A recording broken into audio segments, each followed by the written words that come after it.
Welcome back to Waste Some Time with Jason Green. I am Jason Green. It's Wednesday. I'm going to be joined by Wednesday 13 and Sean Clark. This is going to be your one stop for pop culture fun. Wednesday and Sean are just back from a convention appearance in Arizona, and I'm back from a convention in California. So we're going to have so much to talk about, and it starts right after this. Just wanna waste some time with you. Sometimes it seems too good to be true. Nobody out there to waste time with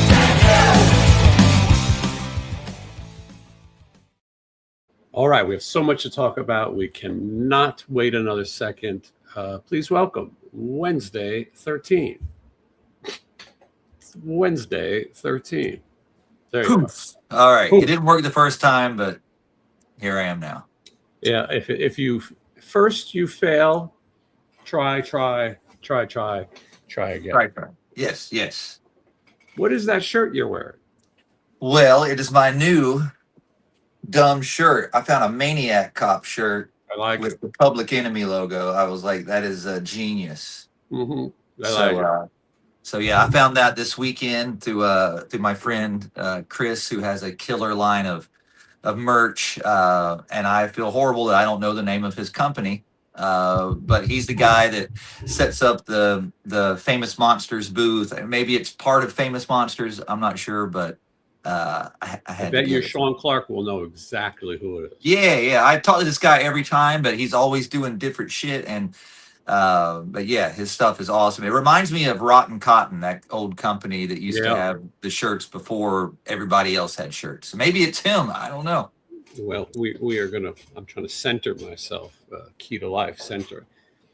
Sean is fashionably late, but I'm sure he'll be here soon enough. So as I was saying, I went to the Creep IE convention, which is in Ontario, California. And then I went to California for a couple of days of new videos, and it was strange because you guys were out of California for once when I was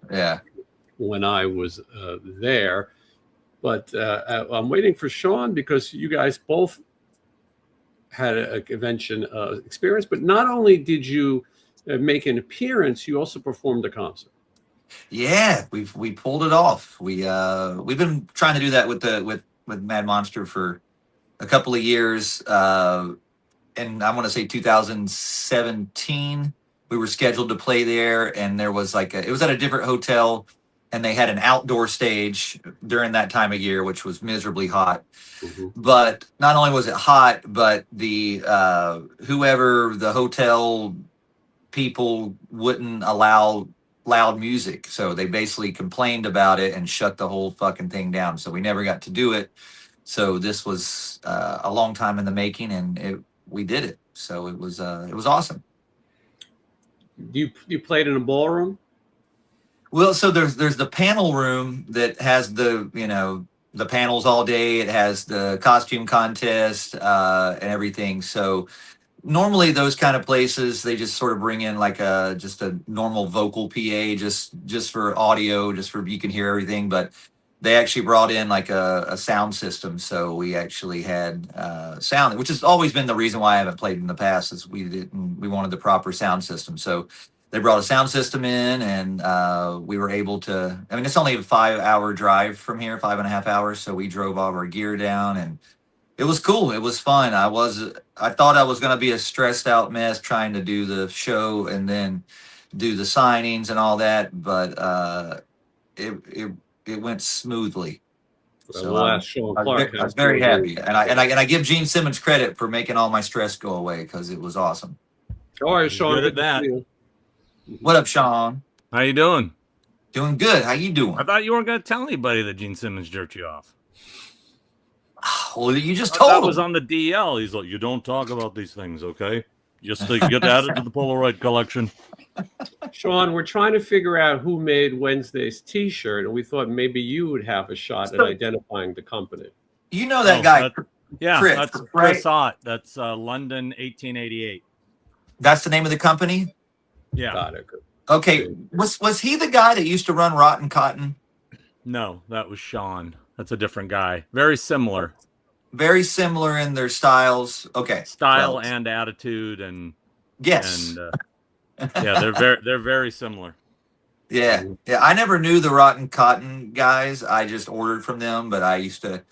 You could tell what they were like by their online presence.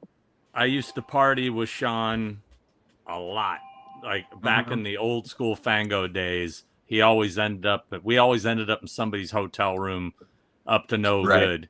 Yeah, he was Right. one of my old school party buddies back in the day. He's left the business. He's like selling everything and moving. I think he said to like Thailand or some shit. Oh wow. Yeah. Yeah, I remember the best shirt. I wish I could get it again. And was the Jesus Manson shirt he had. I wore that everywhere in North Carolina, and everyone hated me for it. It was awesome. We're talking a little bit about you guys. I went to a convention in LA. You guys went to Arizona. We'll compare notes. But Sean, I wanted to ask you. You were a fan of conventions your whole life, as was I. But now it's become your business, and so you have to go to conventions in addition to being a fan. Has it ruined any of it for you, or do you still enjoy going to all these shows? Oh, it's ruined it big time. Yeah, I hate to say it. I still have fun. I still enjoy seeing the people. There's aspects of it I still love, but it's definitely lost its how special it used to be. I mean, there was a thing where we looked forward to conventions so much. It was special. But I was also doing them like, once or twice a year. So it felt special. Now that I'm doing it, once or twice a month, you get burnt out for sure. Yeah, I think that's with anything. It's the same thing with touring too. It's like you love it, but it's just it's not as special, or it's just it becomes a job kind of deal. It becomes a job, but when you're on stage, it all makes up for it, right? Absolutely, you forget all about it. So yeah. It's it's a repetitive lifestyle. But when you went to the conventions as a kid and you were just enjoying, you were also anonymous, so you could go up to a booth and meet who you wanted to meet. Now people want to come and say hi. Not that that's a bad thing. It's nice that people appreciate, but it's a different experience. Yeah, I mean, I'm never ever going to complain about people come up to me and saying hello and everything, because I'm so grateful that it happens. But there is, I often think to myself, somebody who's actually famous, what their life must be, because God damn, every once in a while, there's a day you just kind of want to be left alone. You just want to like be a fan and look around the show floor and I can't. And then you think there's, okay, well, I'm going to go before the show opens, right? So I won't have to deal with that. And I'll look around it, dude. Every vendor knows me, and they all want to talk. Yeah. Hey, bro, what's? And then you're like in a conversation, and you're stuck at one booth for 15 minutes, and then the show opens, and you're like, okay. Yeah, that happens to me every single time. I go down purposely to look at stuff before, and then I get up and I end up talking. But I love those people, the vendors. I do. It's my fault. It's my fault for talking too long, not them. But there was something to just being completely anonymous and just being able to just walk up, look at something, and move on. And again, I'm not complaining, because I do appreciate all of it. But it's funny is like, I'll give you an example. So Nay says, hey, could you go grab Corey Taylor coffee? There was a Starbucks. It's a long ass walk to that Starbucks. Like, it's really far. But I'm like, yeah, I'll go get it. I walk about 10 feet and I'm immediately stopped by somebody, a fan. Oh, dude, oh my God, I love your stuff. Blah, blah, blah. Can I get a pic? And next thing I know, I'm talking to this guy for 10 minutes. Then I get out of that and I move like another 100 feet. I get stopped again. Anyway, this is all happening, and then I get like a phone call from Nay's like, where's the coffee? And I'm like, fuck, have I been gone that long? I thought I just left, Dude, I'm just trying to get to point A to point B, No, that happened to me all weekend. Everywhere I went, I'll be right back. It was like 30 minutes later. I say what you said, Sean. Imagine being really famous. Imagine being Brad Pitt. You can't go pretty much anywhere without being recognized. Again, we're just even being Bill Moseley at a horror convention, Yeah. I mean, Yep. just it's like getting stopped constantly. Or, dude, hey, blah, blah, even if it's just comments, you feel like you can't just walk Now the through the place. benefit is the perks. There are perks out of it. There's perks. Yep. When I'm I sure went Wednesday I'll ask for a few of those tonight. yes. I'm waiting. When I went to this Creep IE convention, we drove up, and Cheech and Chong was the reason I went. I've always cool. wanted to meet them. They've appeared at dispensaries and things. You buy a nickel bag, you get an autograph. But I've never been able to make it work. And I said, this time I'm going to do it. And it's on the way to LA, Ontario from Vegas. So we said we're going to go. But my photo op was 11:45 in the morning. And it was maybe 11:25 when I got there. And there was a line to get in around the block. And so Michelle and I get in line. And I see somebody who has a way better spot online, who just happens to be wearing a T-shirt with the three of our faces on it. I'm still grateful when I see it, and I'm thinking maybe I'll ask them to cut the line. That could be a good. But, did you? And listen, it's great. It never gets old to see people wear your shirts. I thought this guy got up this morning. I said, you know what I'm going to wear to CreepyCon? Sean Clark, Wednesday 13, Jason Green T-shirt. How cool. But I went to the front of the line, and I went to the security guy. And I said, listen, I got this Cheech and Chong photo op. The guy happened to be Spanish. They understand Cheech and Chong a lot more. And he's like, dude, you got the Cheech and Chong photo? You don't got to wait in line. So we went in. And the interesting thing about the Cheech and Chong appearance is they were really only going to be there from 11 a.m. to 3 p.m. So they had photo ops from about 11 to almost 12:30. They only had a couple hours to sign autographs. You had to buy a ticket to go meet them in a separate room. I sort of like when you can see the celebrities. Even if, let's say you can't afford an autograph, at least you walk in the room and you go, hey, look, there's Cheech and Chong.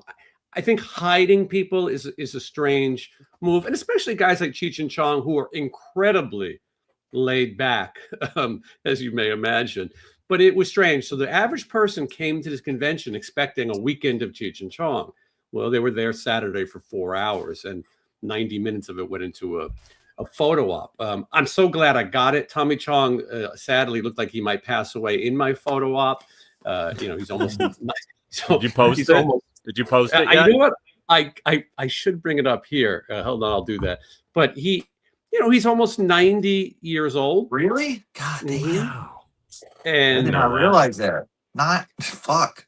I met them. They did a screening of Up in Smoke at the old ArcLight when it was in Sherman Oaks before they closed it. And I don't know if they've reopened it since. I don't know. But anyway, they did an Up in Smoke screening, and I brought my poster, and I did actually get both of them on it. And also the cop showed up, the guy who's all, hey, you going to finish that hot dog? That guy, Otto, I think his name.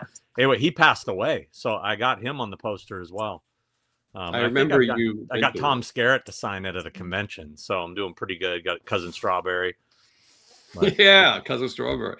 Yeah, it's there's such I ain't looking at his face, man. Anyway.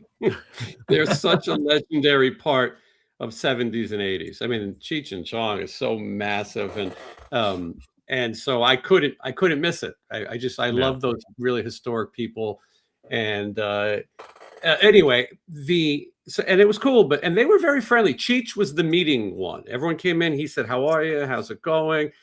But Chong definitely looked tired. Not to say that he's another nice guy. I mean, I think they're grateful. Those guys signed autographs for free for so many years. It took really nice guys. It took getting into their 80s to finally cash in on this world of memorabilia. I'm going to find this picture here.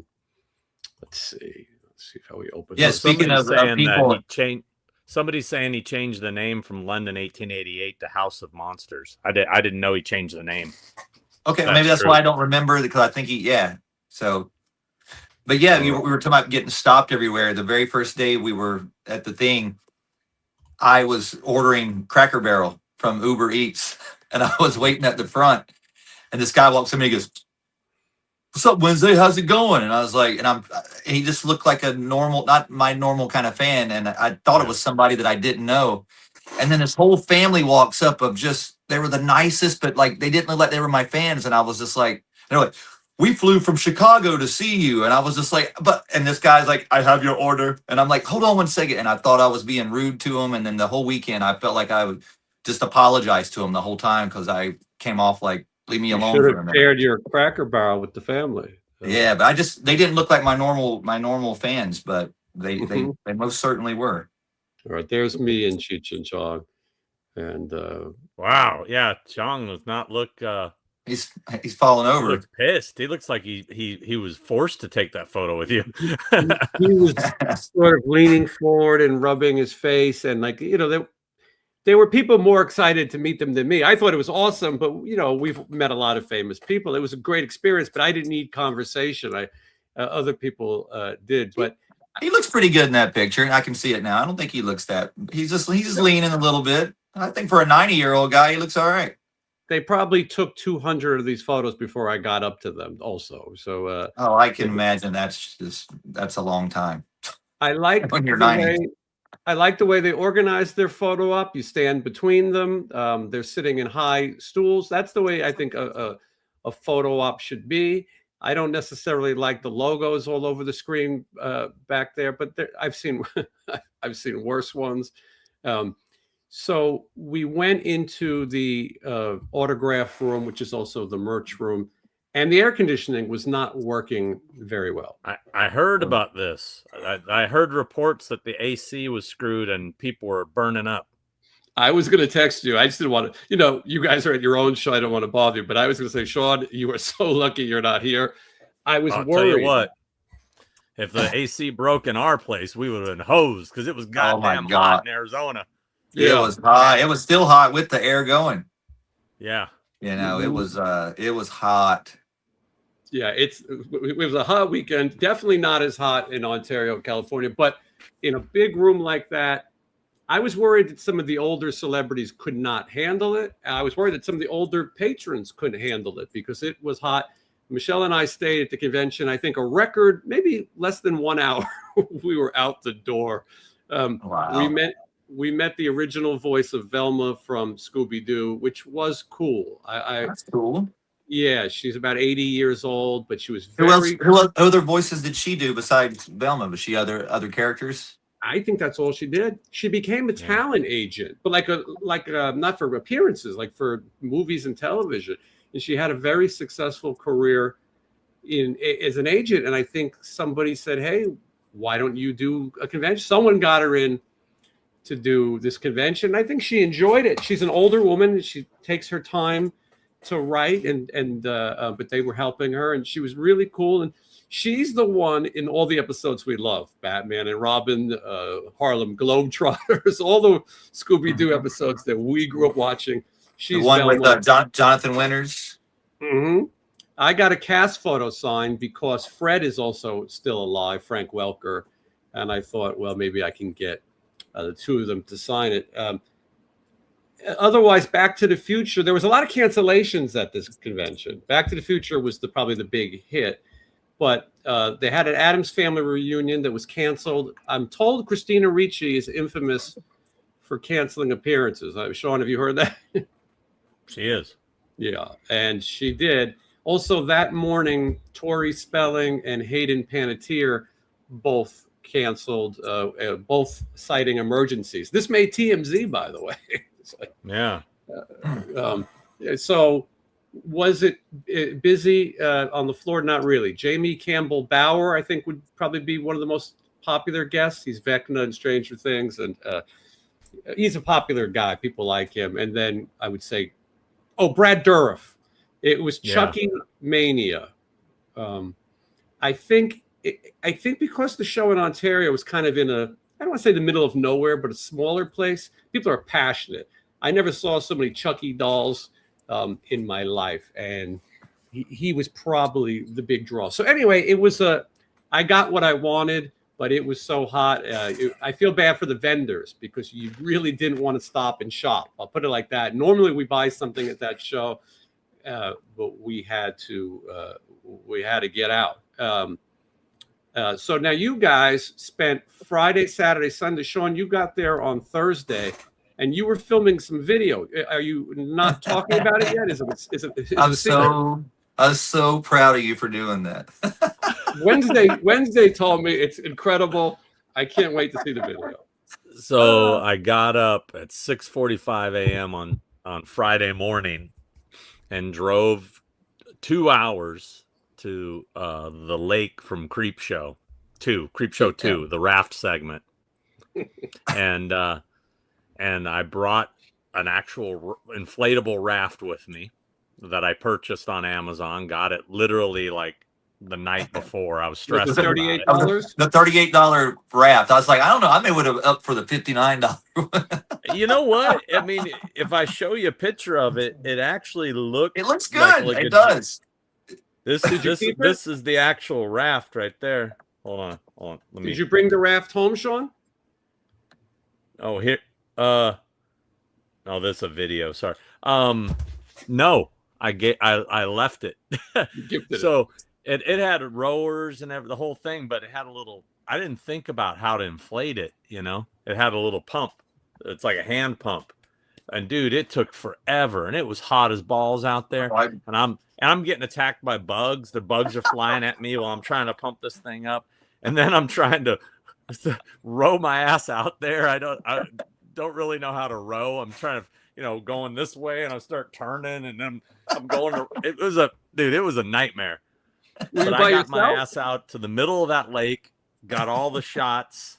I made a lake monster with some. I bought a whole bunch of. Which looks very impressive. It's exactly what I thought it would look like. It looks terrible. And I had attached it to a string, and I was pulling it, and it's dumb. Sean, were you by yourself? I went by myself, and so I left the raft there. What? We could have lost you forever. That's okay. Nay would have said he went rafting. I don't know what I was the only one that knew where you went. Nay knew where I went. Although she wouldn't know where I went. She just knew I went somewhere. And then I went to all the other locations that are from Creep Show 2 that are in Arizona. There was about a total of 5 or 6. And I got back to the convention by 3:00, and the show started at 5. So it worked out. And you were in a great mood too, considering it was hot and you drove out. Like, you were in a good mood all weekend. Not that you're in a bad mood, but I was like, wow, I was stressed just knowing I had to play a show. You went out in a fucking raft. Well, I did. Well, see, the thing was, I set everything up Thursday night, so I knew I didn't have to stress about getting back on time. Right. So everything was already set up. And then, by the time I got back, I was just happy that I pulled it off because, dude, I didn't know how long it was really going to take me. So I could have been screwed, and dude, it was a long drive. So did you see any water critters? You see any snakes or anything? Because I'd have been like freaking out. Like, I don't know if it's too hot for them or what, but I just imagine there'd be snakes. Ducks will fuck too. Mm-hmm. Ask them. I don't mess with big birds anymore. Sean, there's so many videos out there. I feel like they're getting boring. You in a raft, that's a filming location. Just a little clip you showed me is my favorite thing you filmed. It's just ridiculous that you went to that length. I love it. The lengths that you go to make these videos is so great. Let me take these super chats because I don't want to forget, and then we'll get back to discussing this weekend. First question. Viz Wizard, thank you so much for the super chat. Sean, thoughts on Sam Neill and his filmography? How was it meeting him? Top bloke, it seems. Just read his memoirs. Very sad. Sam Neill, probably best known for Jurassic Park, has passed away. And Sean, you met him, Yeah. I mean, I'm a huge fan. I love Possession. I love In the Mouth of Madness. Obviously, Omen 3. He was a great actor, and he was a super nice guy. I was really bummed when we couldn't get him for the In the Mouth of Madness bonus features because I did all those, and we got I just watched that recently, and when I heard I thought about you as soon as I heard that. Yeah, and we didn't have any luck getting him, but then when I met him in London at the London Film Comic Con, he was in the green room, and I came up to him, I introduced myself, and I said, "Hey," I said, "I just got done. We just put out this, especially it was already out at that point." I said I did all the bonus features for it. I go, you're the only person we didn't get. We really were hoping. He goes, nobody ever said anything. The typical, like, you get the roadblock at the agent, and he goes, I absolutely would have done it. He goes, I love that film. So I said, well, I had everybody autograph my poster while I was, I said, you're the one I need. So he said, absolutely. He signed it, and I got a picture with him later. And yeah, so I'm just pissed I didn't have an Omen 3 poster to get signed. I wish I could have I got a really good one. It's got his face on the poster too. So I need to revisit that Omen 3. I don't think I've seen that one in a very long time. I don't even remember it. Oh, we're living it right now. What are you talking about? Yeah. So he becomes president. Yeah, I need to watch it. Me too. This is one of the perks, though. I mean, when we were kids, we couldn't afford to go to London to a convention. Now, you happen to be there, you get to meet people. I also say, Sean, and I know you feel the same, and Wednesday too, we've got to get all our stuff signed from our favorite movies. People are dying too fast. And you think, I should have got this one. I should have got that one. We got it every time. And I was like, as soon as it's a shitty thing to say, but like whenever you hear a celebrity pass, the first thing that goes through your head is, oh shit, did I get that signed? Me too. I mean, it was like talking about Tom Noonan. I worked with Tom Noonan for 10 years. I never, ever had him sign a single Manhunter thing. And it was my favorite thing he ever did. I got him on Monster Squad and stuff. It just never crossed my mind. Like, I'll get it next time, right? Never say get it next time. I've done it too, and you'll always regret it. This is Viz Wizard. I think we well, boys, it appears a new Elm Street is truly on the way from Paramount. How will they do it without Robert as Freddy? Hard to picture. Thoughts? Well, that's not that hard to picture. Watch the one that Jackie Earle Haley just did. What did you think of that one? What did you think of it? I will say this. I didn't like it when I saw it in the theater, but I revisited it recently, and I didn't think it was that bad. I've only seen it once in the theater, and I liked it, and I like Jackie a lot. I think he's a fucking amazing actor, and so I gave it a shot. I don't remember hating it, but I've only seen it once, and I was probably drunk when I saw it. I saw it once on TV, and I didn't hate it, and I did think he was good too. And I mean, I think they will find a way. The character will find a way without Robert Englund. I think the reason that I was set up with him for Freddy was his character as Rorschach and Watchmen is so badass. Yeah, I was like, yes, you can take Freddy because he was so cool in that.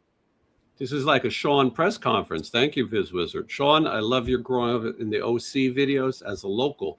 Do you remember the Movie Land Wax Museum in Buena Park? Any memories?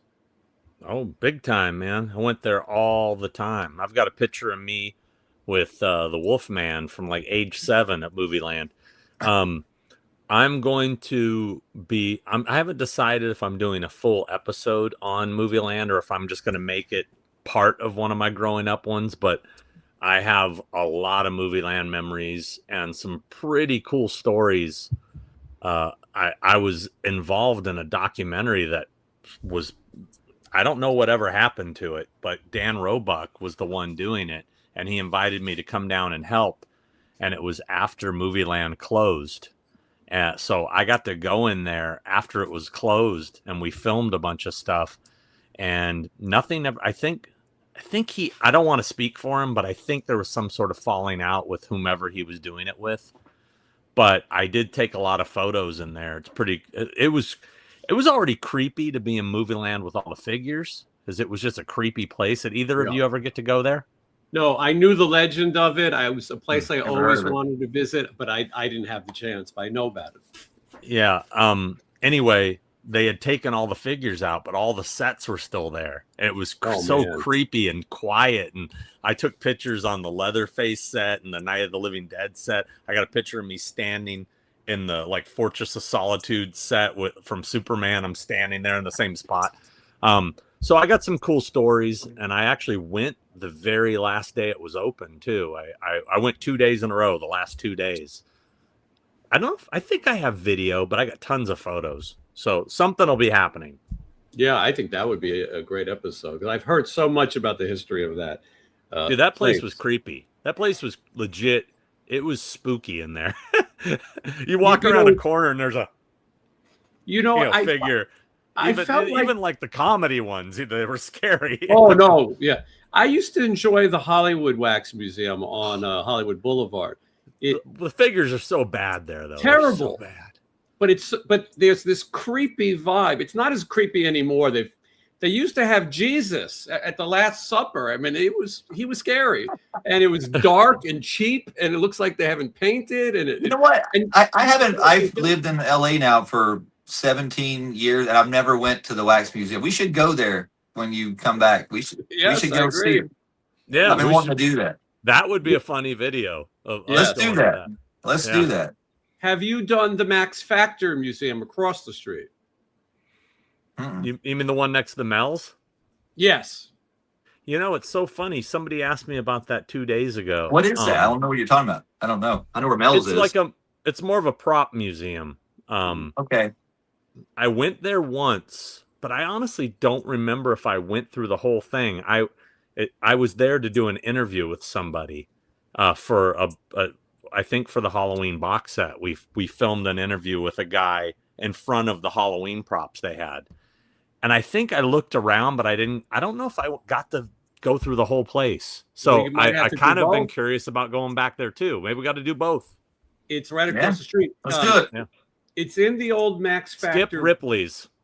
Ripley's is lame. Yes, no. We could do that, and then we could go bowling. I could hook it up for us. We could make a whole afternoon. I know some people. He's got a hunch. But the Max Factor building's this legendary historic building, but in the basement is the horror sections, and they have a Silence of the Lambs prison set, and you can sort of interact. And they also have things on loan. So for a while they had a Batman 66 exhibit. That's what I went for. But they had the Dukes of Hazzard for a while. But they do a really nice job, and it's sort of unassuming in that building. I don't think the average person even knows it's there. But we could definitely do a fun day in Hollywood. Question for Wednesday from Mike Crawford. Wednesday, did Gene see your set? Really glad you had a good experience with him. So you guys played at the convention. Gene Simmons was there. Gene Simmons had dinner with everyone. I guess he goes table to table, and he said that maybe he would catch your set. Did he catch your set? I don't believe so. But he was very nice about it. It was really cool how that whole thing happened. So I told Sean, I was like, let's go. You're like, I don't want to go. I was like, all right, I'll text you if it's cool. And I want to say it was probably 60 people in this room, maybe. And there was like 6 tables with 10 people at the table. And in the very back, which was a long table, which I call like the Last Supper table. And that was Gene in the middle. And then the Mad Monster dude and his wife and his kids were beside of him. And Gene came in and everyone's just, it was kind of awkward because you know what to do. You're just like, so he walks in, everyone starts clapping. He's like, don't clap. We were just having dinner. And he goes and sits down and I'm at a table. He's literally right behind me on this. And so he sits down and he goes, so where's everybody from? And he's cutting his steak. And some guy goes, nobody said anything. It was just kind of like, who's going to say the first word? And somebody said, I'm from Connecticut. And he goes, oh, blah, blah, blah, blah. And then he gets up and walks over and he goes, can I sit here? And I don't know if it was planned that way. He just literally sat down at the first table that talked to him, and he sat there for like 15 minutes and had a full conversation. And while that was happening, Garen, the guy from Mad Monster, he's walking and putting a chair at everybody's table, and he slides the chair right beside of me, and I'm like, uh-oh, I get to sit right beside of Gene. I'm just smiling, and he gets right up. And the night before, I met Gene at the photo op, and I walked up, and he goes, oh, Nikki Sixx. That's all he said to me. And I was like, okay. So when he gets up, he comes over to the table and he goes, oh, can I join you, Nikki Sixx? Good comeback. You didn't say your I do. That's what I say. That's what I say it here. I said it to him here again. He said, when he said Nikki 6 to me at the photo op, I said, no, I said, you're close. Actually, it's Wednesday 13. And I pointed and he smiled. And that's when we took that picture. So that's why he's doing that face. So he comes right over again and he goes, can I join you, Nikki 6? And I went, of course, Gene Simmons. And he sits down and he looks right over and he looks at my lady and he goes, oh, how'd you score that? And I went, well, obviously, because I look like Nikki 6. And then he just started laughing. And then we just started talking and the whole table just watched he and I talk the whole time. I heard at one point he said, now, Wednesday, I hear you don't like condiments. The coolest thing that he said was, he goes, well, he said, and your name is Wednesday 13. I said, yeah, we're actually playing tonight. Because he asked me, he said, you're not eating all your food? And I went, I can't eat that much. I'm playing tonight. Where are you playing? I was like, we're playing in the panel room where you just played and blah, blah, blah. And he goes, and the band is Wednesday 13? And I said, yes. I said, I was in a band before called Murder Dolls. And he goes, I've heard of Murder Dolls. And I went, oh. And I looked, I said, you hear that? He's heard of my band. And the whole table just laughed. And it was really cool. And like something came up about my mom. I was talking about my mom and I said it like in past tense. He goes, you said that in past tense. And I went, yeah, she passed away. And he goes, I am so sorry. And he just had like, it was the coolest, unexpected interaction with that guy that I could have ever imagined. And I got this giant laminate that we wore in. and at the table, they, I put it away already. Well, actually, I'll show you. They gave the... Sean, unfortunately, I found out the menu. It was a salad and then either like chicken or steak. So I made my display already. There was a Gene Simmons glass that has the same picture that was on the advertisement. So I just stuck my laminate. And this was the pass all weekend, was like an MTV Mad Monster pass. But yeah, you got like a Gene Simmons glass and you got a set of coasters, like wooden coasters. So yeah, it was cool. And once he got up from our table, I was like, cool, I'm done. I'm out of here. So I went and started getting dressed for my show. And I was so stressed before that, but him being so nice to me, it relieved all my stress. Like I had the show and everything was just easy. Well, when you said he comes into the room, people don't know what to do. He knows what to do. Gene Simmons is very accustomed to putting people at ease and having those conversations. Yeah. I wish the menu would have been a little bit more exotic, so that Gene could have said to you, I see you're not touching your food, you know. Well, if he would have known me, like there was asparagus on my plate, he'd have been, what are you doing with that? Yeah.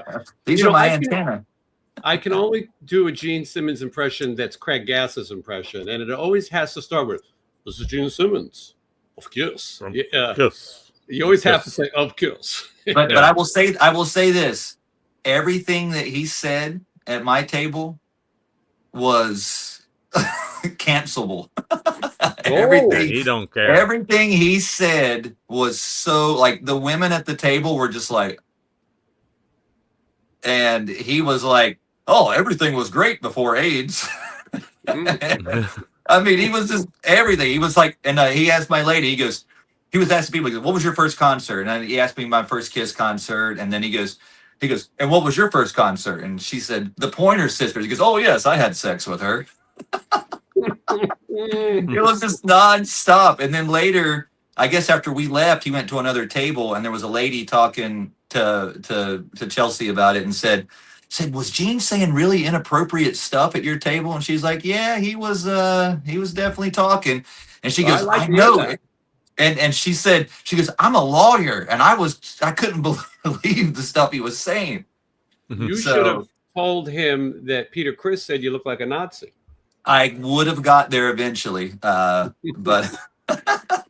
so I've had two awesome experiences with Peter and Gene, and I've met Ace a couple times too, and that was super cool. And so I've got cool stories. I haven't met Paul yet, but all my stories by meeting all these guys have been interesting. These are more perks to this lifestyle. You know, you never thought you'd get to see people who were our heroes. And I met them all through these conventions, like Mad Monsters, where I met everybody, Famous Monsters, Mad Monsters. I met all of Kiss there.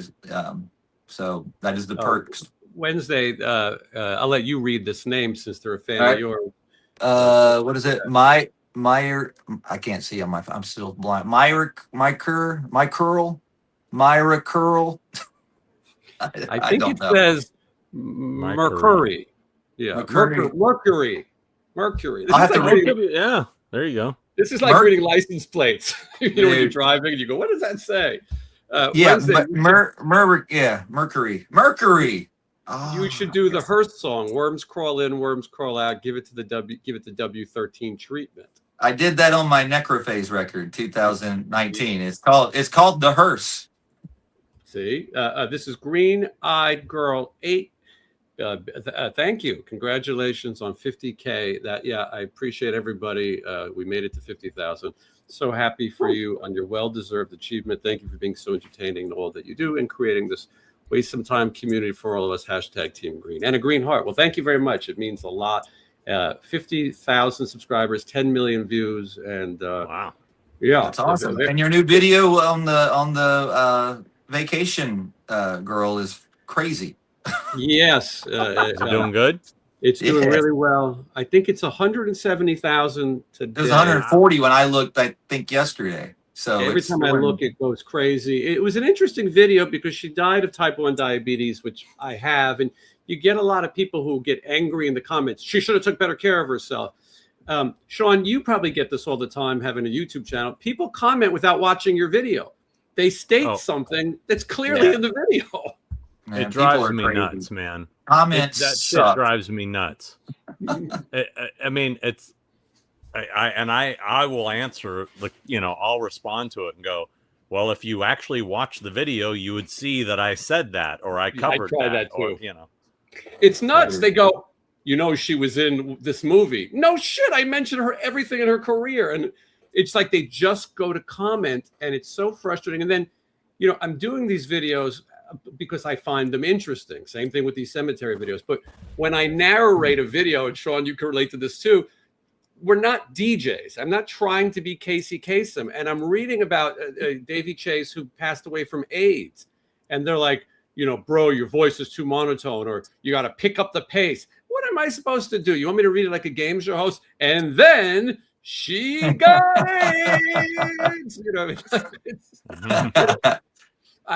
I say all the time, these videos I make, Sean gave me the best advice without even meaning to give me advice, which is you don't have to be in every video. And I felt like if I'm honoring somebody at a cemetery, you don't need to look at me. Let's talk about the person and the cemetery. Right. And the cemetery's a lot of beautiful. So let's look at the view. You can see me here. You can see me in other videos, but let's make it about the person. I visited Sharon Tate's grave. It's a little bit moving. I went into where her funeral was held, and I thought about all the people that were there, Kirk Douglas and Warren Beatty and Joel Brenner. And for me, the biggest one, Bruce Lee. Bruce Lee was at Sharon Tate's funeral. Yeah, he trained her for a movie called The Wrecking Crew. And as I thought about Sharon Tate, I thought, I'm not going to mention Charles Manson, and I'm not going to mention how she was murdered, because she was a talented, beautiful actress. And the grave is sad enough. Their unborn child's name is on the grave. And I just thought, I don't want to make a video that's another one of these, the Manson family. It just seemed so disrespectful. But I did find out some amazing stuff. One was that somebody said, what if Bruce Lee had been there that night because he was hanging out with them? What if Bruce Lee would have kicked the shit out of the Manson family? That's a better ending than the Tarantino movie. It is. Maybe somebody can do that. I would much rather see that. And they said that Roman Polanski accused Bruce Lee of the murders. There was a pair of glasses left at the body, and Bruce Lee had told Roman while training him, I lost my glasses. I can't see very well. And Roman Polanski said, let me buy you a new pair of glasses. And he brought him to the eye doctor to check his prescription. And turned out that it was not Bruce Lee's glasses. But I mean, it's just so crazy.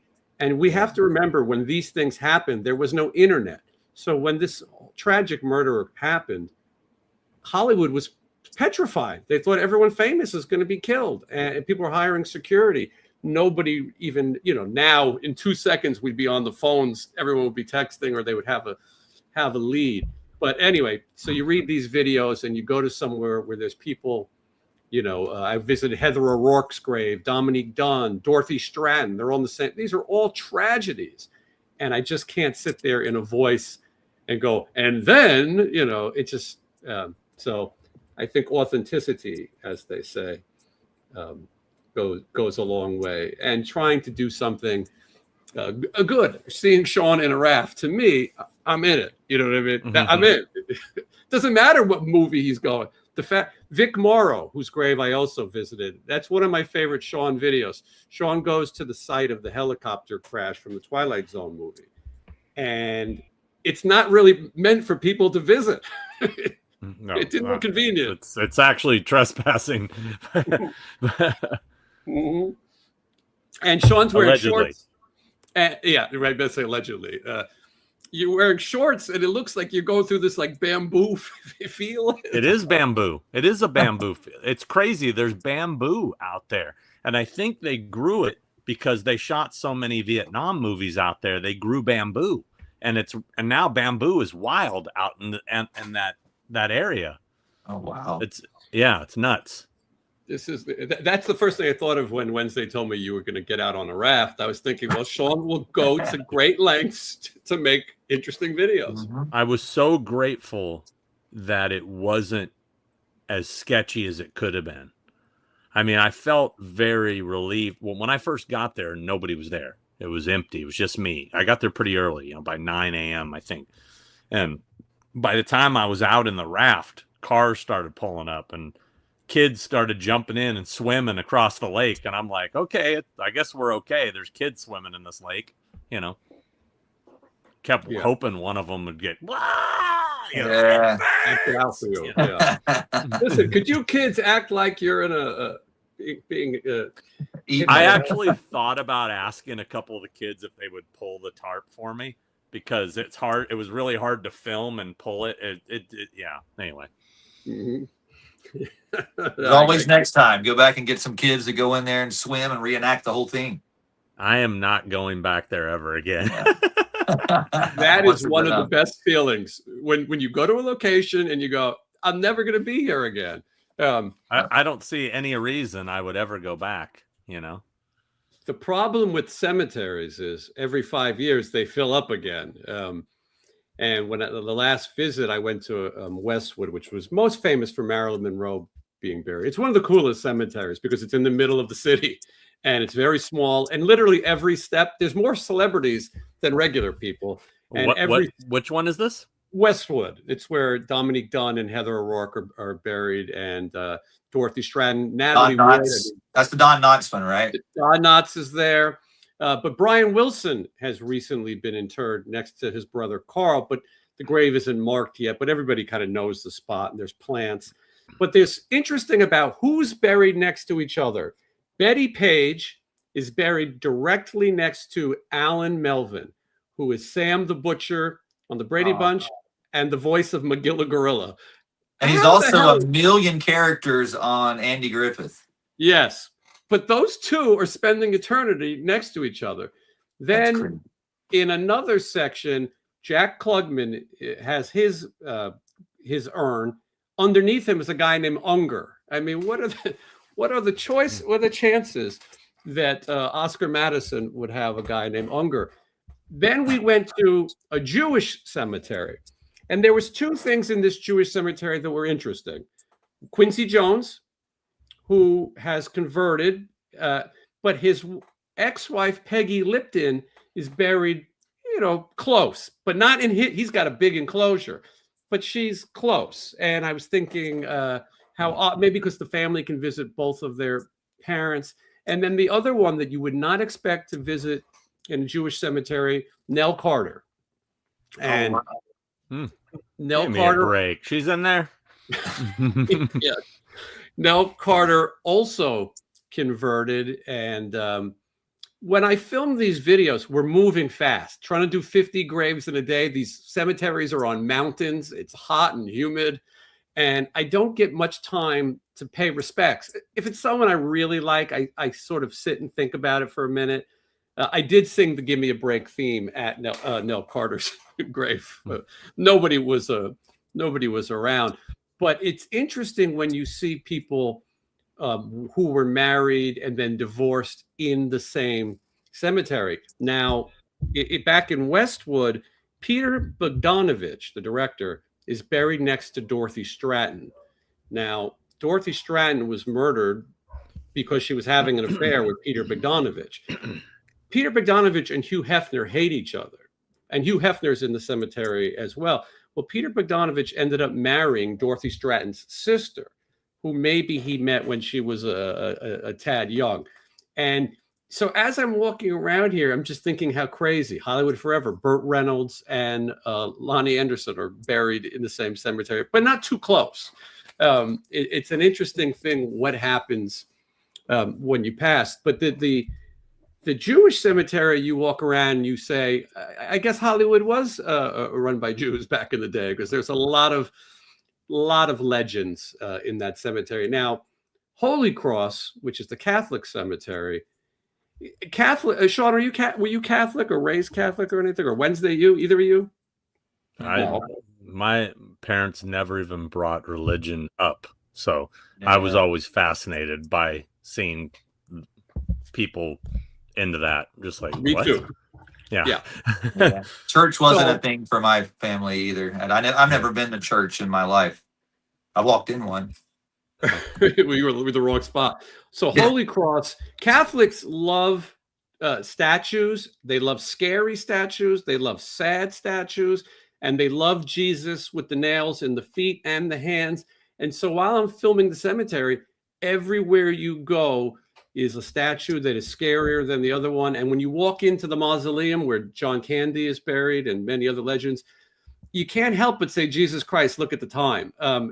Which every corner you turn, there is the saddest Jesus, Joseph, or Mary statue. And that video comes out Friday if you guys want to be sad. Well, I've always thought it was funny how, like, I've heard different comedians make comments about it. You know, like, who's the guy who thought it was a good idea to use the crucifix as like the thing we're gonna like? If I had been shot to death, and everybody who loved me was wearing little gun pennants, I'd be like, what? I think that was Bill Hicks did that, right? Yeah, he's one of many. But yeah, it's like, why do you have me nailed to a cross and dying up there? Like, nobody wants to see that. No, it's an odd experience for sure. I also learned that Bela Lugosi is buried next to Bing Crosby, which also and he's buried in a Dracula costume. Yeah, so think about that too. Mm-hmm. And nobody went to his funeral. 60 people, including just the Ed Wood kind of gang. Ed Wood was there, and Conrad Brooks, and a few of those people. But it's so sad, Brooks. Right? Did you see him at conventions? I was gonna say that dude was at. There were certain actors that were at every freaking convention, and one of Conrad Brooks was one. The other one was the guy who was Robbie the Robot. Bob May. Bob May, dude. I mean, when I heard that they died, I was like, finally, I'm not going to see this guy at a convention. Finally, a table opened up. Dorothy Echo de Borba from the Little Rascals was at every Hollywood show I'd ever been to until she passed. It's by the way, this is why I love this chat. Sean, you're the only other person who would even know who Conrad Brooks is. He was, but this is the pop culture world. But anyway, it was interesting to make these videos, and there's a whole bunch coming out. And I'm actually going to visit a cemetery in Anaheim the day that we all make our annual pilgrimage, which was coming up in the future to the OC Fair. But I'm going to go visit. Sean, do you know who's buried in your area? Which cemetery is it? I don't remember the name, but John Wayne is there. No. I just went to right across the street from John Wayne Airport, there's a restaurant. It's called Gulliver's, and it's been there for 50 plus years. And it was John Wayne's favorite restaurant. And they had a table that he always sat at, and they had some John Wayne memorabilia there. Crazy thing, I've seen this restaurant forever and never went there. Right, it's right across the street from the airport. Like, when you're leaving the airport, you just want to leave, Yep. And I saw a thing pop up on Facebook or something, an article about after 50 something years, Gulliver's closing permanently because I guess the person who owned the property wouldn't renew it or something. And anyway, so I said to Nay, I go, let's have dinner there. Like it's closing in a couple days. So we made a reservation. We went. It was so awesome. This old school vibe, like it had like an old kind of like log cabin kind of feel inside. It was cool. But anyway, when you said John Wayne, it just made me think that we just ate there, and it's already closed. It's gone now. They're gonna level it and probably Terrible. Apartments and shit. That's another place I had always heard about and never had the experience. I'm trying to start to do those. But John Wayne's there, but I'm doing a video about Kevin DeBro, who was buried there. And also Jeff Hanneman from Slayer is buried in that. Really? In Anaheim? Yeah. Huh. So if any of you want to visit the cemetery, there's other people too. Well, Sean, by my house, the famous people by my house in Lake Forest Cemetery is Gordon Jump. Oh, wow. Who Wednesday, that's the scariest guy alive. Wow. Well, I think I told you guys the story before. I met him at the Baskin and Robbins by my house one day. And I knew his name, which I think he was shocked. I'm like, Gordon Jump. And he was getting ice cream. And I guess I didn't know he lived here, but obviously he did. He's buried in the Lake Forest Cemetery. And Denise Brown, what is that her name? Oh, Denise, yeah. OJ's victim. She's buried there too. Nicole, her sister was Denise. Denise is the sister. Nicole Brown Simpson. That's right. Yeah. Yeah. She's Wow. buried there. Yeah. It's I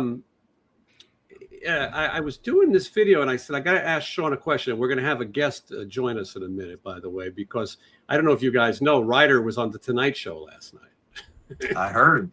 So I he's did going not know this. Yeah, he's going to talk to us about it. He performed, but so he'll talk about it in a minute. But Sean, when I was at the cemetery, I started doing a video about Darby Crash from the Germs, and I sat down and I watched this movie, What We Do Is Secret, where Shane West played Darby Crash. I'm not a giant Germs fan, and I'm not always a fan of these young junkies.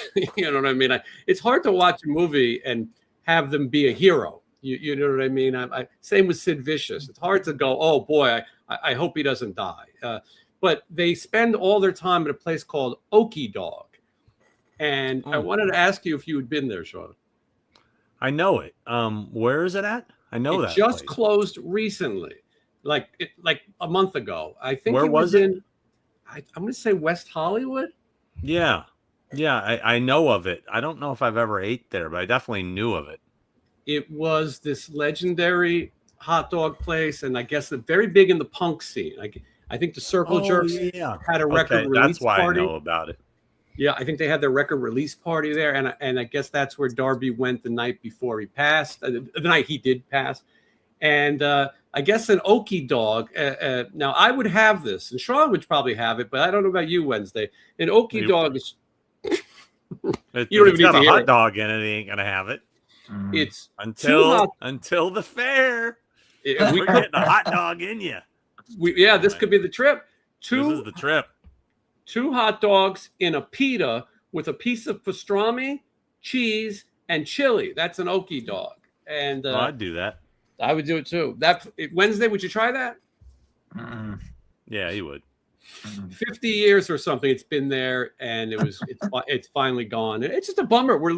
And now, Sean, I like that you went to the Gulliver's Place, because we should go everywhere we can before we don't have the opportunity. All right, now we'll get back to our weekends, but fresh off his appearance on the Tonight Show, we're getting A-list guests now. I got to pee, so you guys start. I'll be right back. All right, okay.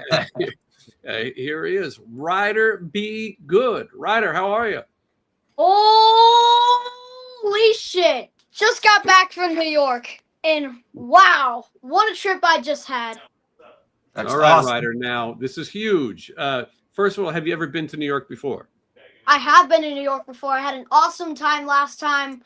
Got to see the Statue of Liberty for the first time, and went to see CBGBs. It was an awesome experience. So I went there this time to go on Jimmy freaking Fallon, and that was just wow. Just Yeah. Ryder, let's go Insane. over it now. You were So performing so you play drums, right?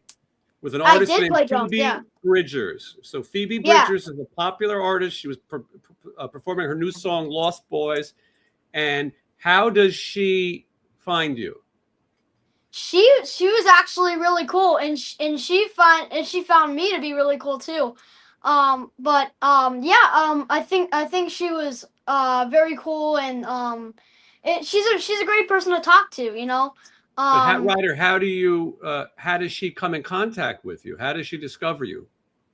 From like my Instagram and from just like me, I guess from the social media, I would imagine. But Right. then She probably reaches out to your dad. yeah. Mm-hmm.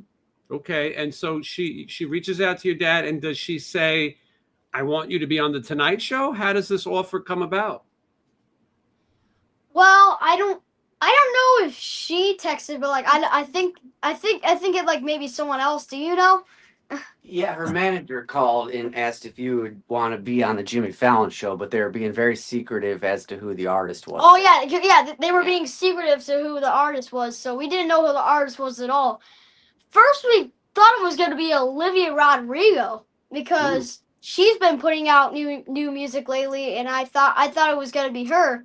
But then we found out that the artist was Phoebe Bridgers, and I honestly knew nothing about this artist. Wasn't familiar with the artist at all. Never Mhm. like listened to her stuff at all. So and I'm like, oh okay, I don't know this artist. But she was really cool, I just still can't believe that I went on the show. It was no matter what song, no matter what artist it is, that was awesome to go on the Tonight Show. Now, Ryder, let's go over this. She reaches out. The Tonight Show is going to have you on with an artist, but you're not going to know who it is. When did they send you the song to learn it? After the NDA went through your attorney. After the NDA went through your attorney and he cleared us to sign it, it was a couple days later. Then they told us it was going to be Phoebe Bridgers, and they sent you the song. Yeah. There's a ventriloquist too. I didn't know. Yeah, sorry guys. Yeah, I try to keep my ugly mug out of it. Impressive. Yeah.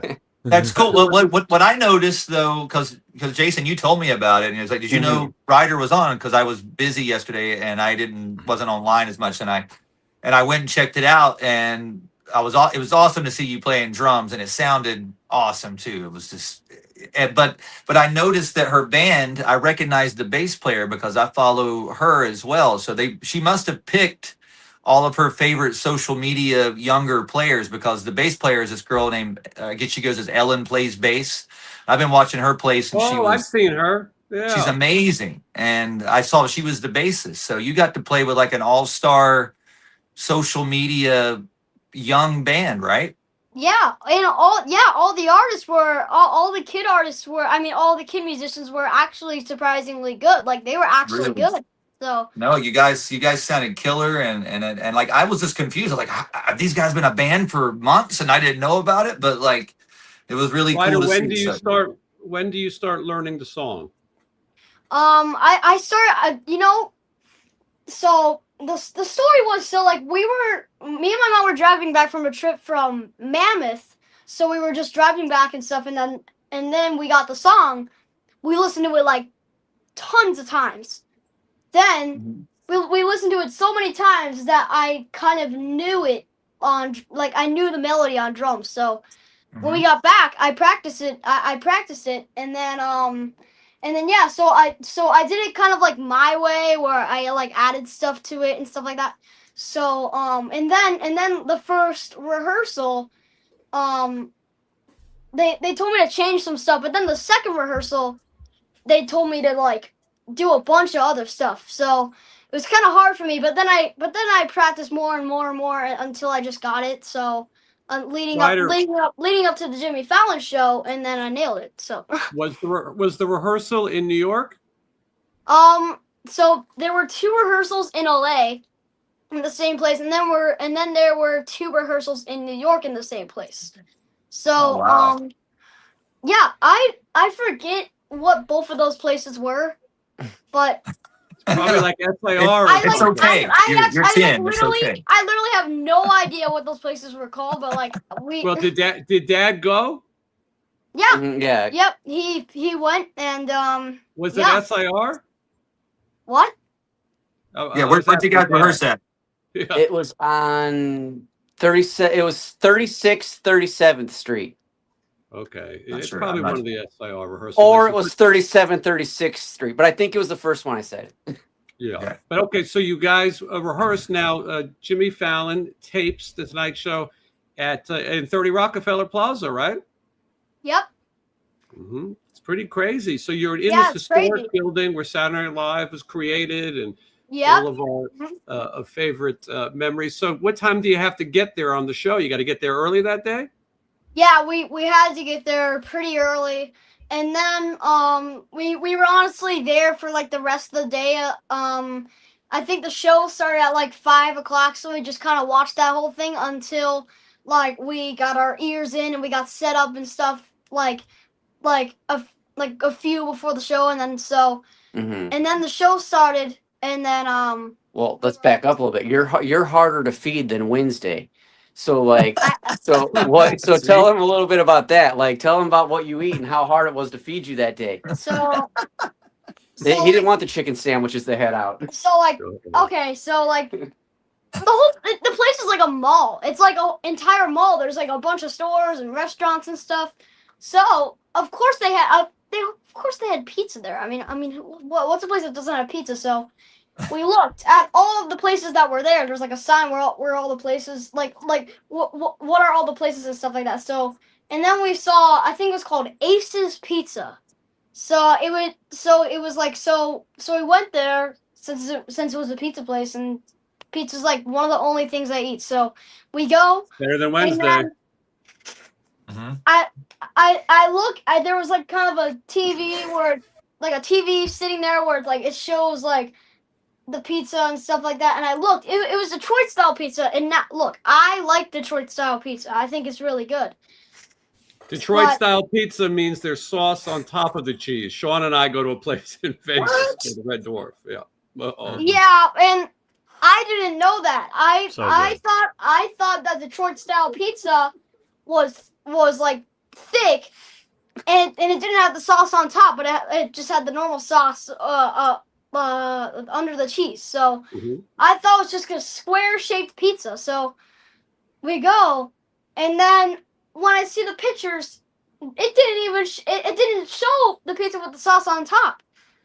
So for some odd reason. So we get the pizza. I'm like, okay, I think this is gonna be good, whatever. And then so we go to the room, and then I look at it. It's like a big like rectangle piece of pizza, like with sauce on top of it with like Parmesan on it.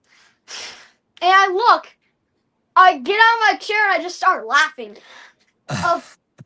It's like, what kind of pizza is that? So I try it. I try it, okay? I try it. It was okay. It was okay. It was not the best pizza I've ever had, but it was okay. You tried it at least. You did more than I would have. I would have been. I went on a hunger strike. Ryder, I want you to come. It. Ryder, I want you to come back next week.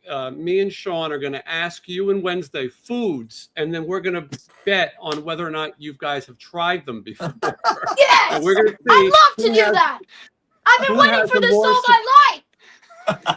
Who has a more sophisticated palate, Wednesday or a 10-year-old? So that I'm telling you, we got a lot in common. It's awesome.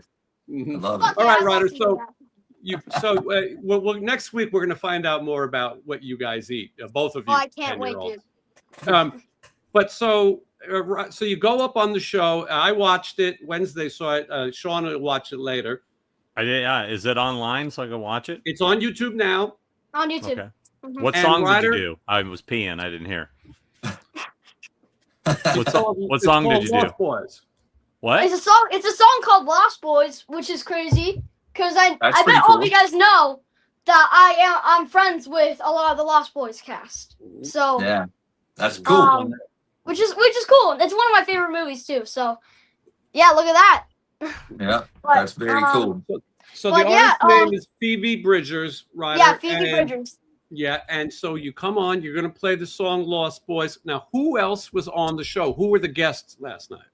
So so the Odyssey is coming out soon, and so Matt Damon was on there. Whoa. He's like the main character Jeez. of the Odyssey. I didn't get to meet him, but he was like the big special guest for the night. Mhm. And then Star. yeah, so Matt Damon was on there because the Odyssey's coming out and stuff. I'm not gonna see it, but I don't know. Me neither.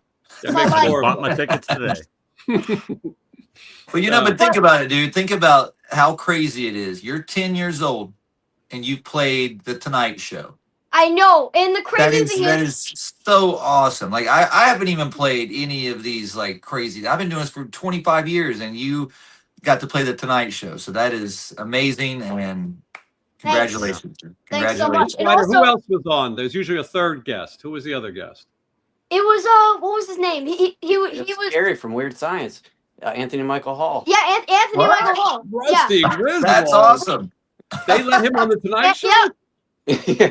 Anthony Michael Hall went on there, and that was cool too. I also didn't get to meet him, but I got to meet Jimmy, and that was a life-changing experience because Jimmy Fallon was like my favorite show host besides you, Jason, and just I love watching his stuff. I've been watching him for like my whole life, so Yeah, I was going to ask you, like, who would be writers like our Tonight Show was Johnny Carson and stuff. So to Yes. you, Jimmy Fallon is the first one you've seen. So that Yeah. is like that to you. That's why it's so cool that you got to do that. In the Yeah, video, for sure. Ryder doesn't just play. Now, look, this is not a heavy, fast song, but Ryder, you didn't disappoint. He gets up like he's Tommy Lee, and Ryder rocks. He comes out around the drums. He definitely delivered. It's awesome. I started a mosh pit at the end, like the whole finale of the show, where it's like thank you for these guests and stuff like that. Thank you for coming to the show, and then there's the whole finale thing. I started a mosh pit on stage That's with so all the awesome. band members. We hinted last time you were here that you have a big announcement. We still can't make it. It's a little bit longer. This was not. It's great is that this was not be on the Tonight Show. Wasn't the big announcement. There's even more. No, So that's you'll great. come back, but next week, if Sean can do it and I can do it, and what you Wednesday can do and you can do it, me and Sean are gonna make a list of foods and we're gonna compare. The audience can play along at home, and we're gonna see who has a more sophisticated palate, Wednesday or a 10-year-old. Ryder, It's give me gonna your be the website. greatest, guys. To everyone that's watching, it's gonna be the greatest thing ever. Don't miss it. Yes. It's gonna Ryder, be the what's your- funniest thing you see all year. What's your website, Ryder? Dad, give him the website. Oh, I'm sorry, I didn't hear what you said. Oh, yeah, I didn't hear what you said. What's your website, Ryder B? RyderBmusic.com. Right So you go there, to RyderBmusic.com. You can listen to my album, Don't Call Me Cute. Where is it? I have no idea. It's gone. Yeah, it's gone for some reason. But yep, Don't Call Me Cute. You can listen to my album. It's gonna be the best album you ever hear. And you started working on the second one, didn't you? Did I? Well, you wrote a song the other day for it. Oh, okay. All right. It was not We're the other looking day, forward by the to way. it. Ryder, you'll be back next week. Congratulations on your big appearance on the Tonight Show, and I'm happy to see good things happening to you. Yeah. Thanks. Congratulations. All right, take care, Ryder. Thanks. See you next time, buddy. How amazing! It's good Dude, to that's- see people. That's crazy. That's crazy. Get some of these dreams. It's much better than meeting Gordon Jump at the ice cream shop because he could have invited him back to the bicycle shop, and I don't think Ryder Nothing's knows better that. than meeting Gordon Jump at the Yeah. Baskin Robbins 31 flavors. Come on. But I don't think Free Ryder's cell seen- phone cameras, or I would have got a pic with him. Oh yeah, that's before. I don't think Ryder's seen that episode of Different Strokes yet. Hopefully, he never sees it because it's No. it's traumatic. Cautionary tale. He should watch it. Cautionary tale. Also, this movie called Fallen Angel. Me and Wednesday talked about it last week. It's a movie that Dana Hill was in, and Richard Mazer plays this creepy guy who takes pictures of kids. And One of my clients. yeah, and for the more for the thing. And but there's a jump scare where he comes around a corner. It's scarier than any horror movie I've ever seen. And by the way, someone else you work with is in the movie. So I'm trying to put this delicately, but Richard Mazer is this creep who photographs children, and he buys Dana Hill a little puppy, and then he tells her if she doesn't take her top off, the puppy's going back to the pound and they're going to kill it. And use that line. Yeah, that's an old one, but That's a classic. Classic. But it usually works. So he pairs her up with this little boy, and he tells the boy to take his clothes off. And like boys, he's right to it. And he tells him, "You go for a swim," and then he coaxes her. But here's what's amazing: the boy was someone that Wednesday and I would have called Boy with Pumpkin, but this is Sean, someone you represented. He's the kid who's in the additional Halloween footage that was filmed while making Halloween 2. He's young Michael Myers in the. What, Adam Gunn? I guess that's his name. Yeah, I think that's him. So he's young Michael Myers in Halloween 2, or is he the footage that was shot for TV for part 1? For part 1, I believe that's Will Sandin. No, it's not him then. Then I'm saying it wrong. You explain to me what Adam Gunn did. Adam Gunn was Michael Myers in Halloween 2. Had nothing to do with the TV footage. He was young Michael in Halloween 2. Was there any uncut footage that was used? Wasn't there a scene of Michael in the sanitarium when Dr. Loomis is talking to him? You fooled them, haven't you, Michael? And he's just sitting there, right? That's the guy you're talking about. That's additional footage that was shot for TV for part 1, and that was Will Sandin. Will Sandin. So I don't know the one you're talking about for part 2. Where do they show him? Is it part 2 is when Lori comes in and she's holding the little stuffed animal, and he's sitting there and he just turns and looks at her. I don't know if I remember that. It's a dream sequence. She dreams it. Lori dreams it. Really? And that's in the TV version, though, right? No, it's in both versions. It's the theatrical version. I'm not recalling that. I'm sure I'll know it when I say. I'm just not recalling. That's Adam Gunn from the regular theatrical, because that wasn't TV footage. That's the movie. Got it. Yeah. Okay. Yeah. Well, Richard Mazer took also a drummer, played in a band called Professor Pun. Did I ever tell you this story? I don't think so. So, okay, real quick, we'll get back to your story. Malfunction is playing Vegas, because that's where Frankie Perez is from, and we played some club called the Double Down. I played there. And oh wait, no, sorry, this one was Favorites. It was a club called Favorites. We played Double Down. Too. Yeah. And the band that opened for us was a band called Professor Pun. And I'm there, and Frankie says to me, you probably, he said, "You're a big horror movie guy, right? You know, the drummer is Michael Myers." And I'm like, "What?" He goes, "Yeah, the drummer of Professor Pun, he played Michael Myers." And I'm like, "What the fuck are you talking about?" Because he looks like he's my age, and I, what's his name? He said Adam Gunn. And I'm like, holy shit. I nerded out so hard. I came up I represent him now, but I came up to him that night. I'm like, "Dude, we play with you guys again. I'm bringing my posters. You're signing them." And he's okay. We played with him again. I brought my shit. He signed it all. Then years later, ended up repping him. I love these small world stories. How crazy. Yeah. Highway Star, thank you for the super chat. Writers growing up before us, great show. Love the stories. Thank you. So what about Adam Gunn? What happened with Adam Gunn? You were saying so he's in that Fallen Angel movie. He is the other molested. Has he got a good part? Yeah, he doesn't talk a lot. He's a dumb kid who Richard Mazer has convinced to have relations with Dana Hill. Now, and I'm telling you, Richard Mazer was creepier than any Freddy Krueger or Jason in this movie. He was. This was the part he was made. He was creepier than Gordon Jump in Different Strokes. But Dana Hill was 17 when she filmed the movie. She was playing 12, and they said that she always looked younger than she actually was. And what's an interesting thing about this is, this is how you play this. There's 7 degrees of separation, 6 degrees. Ryder was on the Tonight Show with Anthony Michael Hall. I can't believe Anthony Michael Hall could get on the Tonight Show. And then I made the video about Dana Hill. You guys were hanging out with one of Sean's clients, Rusty Griswold from European Vacation, Jason Lively. Yeah, Jason Lively loved Wednesday 13, man. He was I know, he's coming up awesome. to me I'm trying to watch Wednesday, right? It's the first time I've seen him in concert, right? Believe it or not, first time I've seen him. I know, right? I'm trying to enjoy the show, and Jason keeps coming up to me and go, man, these guys are good, man. He's like talking my ear off. I'm like, okay, bro, I'm trying. What, yes, they are. Yeah. Okay, watch the show. I mean, Yeah. me and Jason go way back. Like I've known him for 20 years. I've got to have him on the show. Obviously, Vacation are my favorite movies, and I'll show you. I got my poster signed by him, and he wrote the "Yo Wednesday, give me a fucking break," because that's when that's his famous line in the movie. And Jill was cool as well, and I got a photo op with them too. Nice. Unfortunately, Tom had to cancel because his flight got canceled.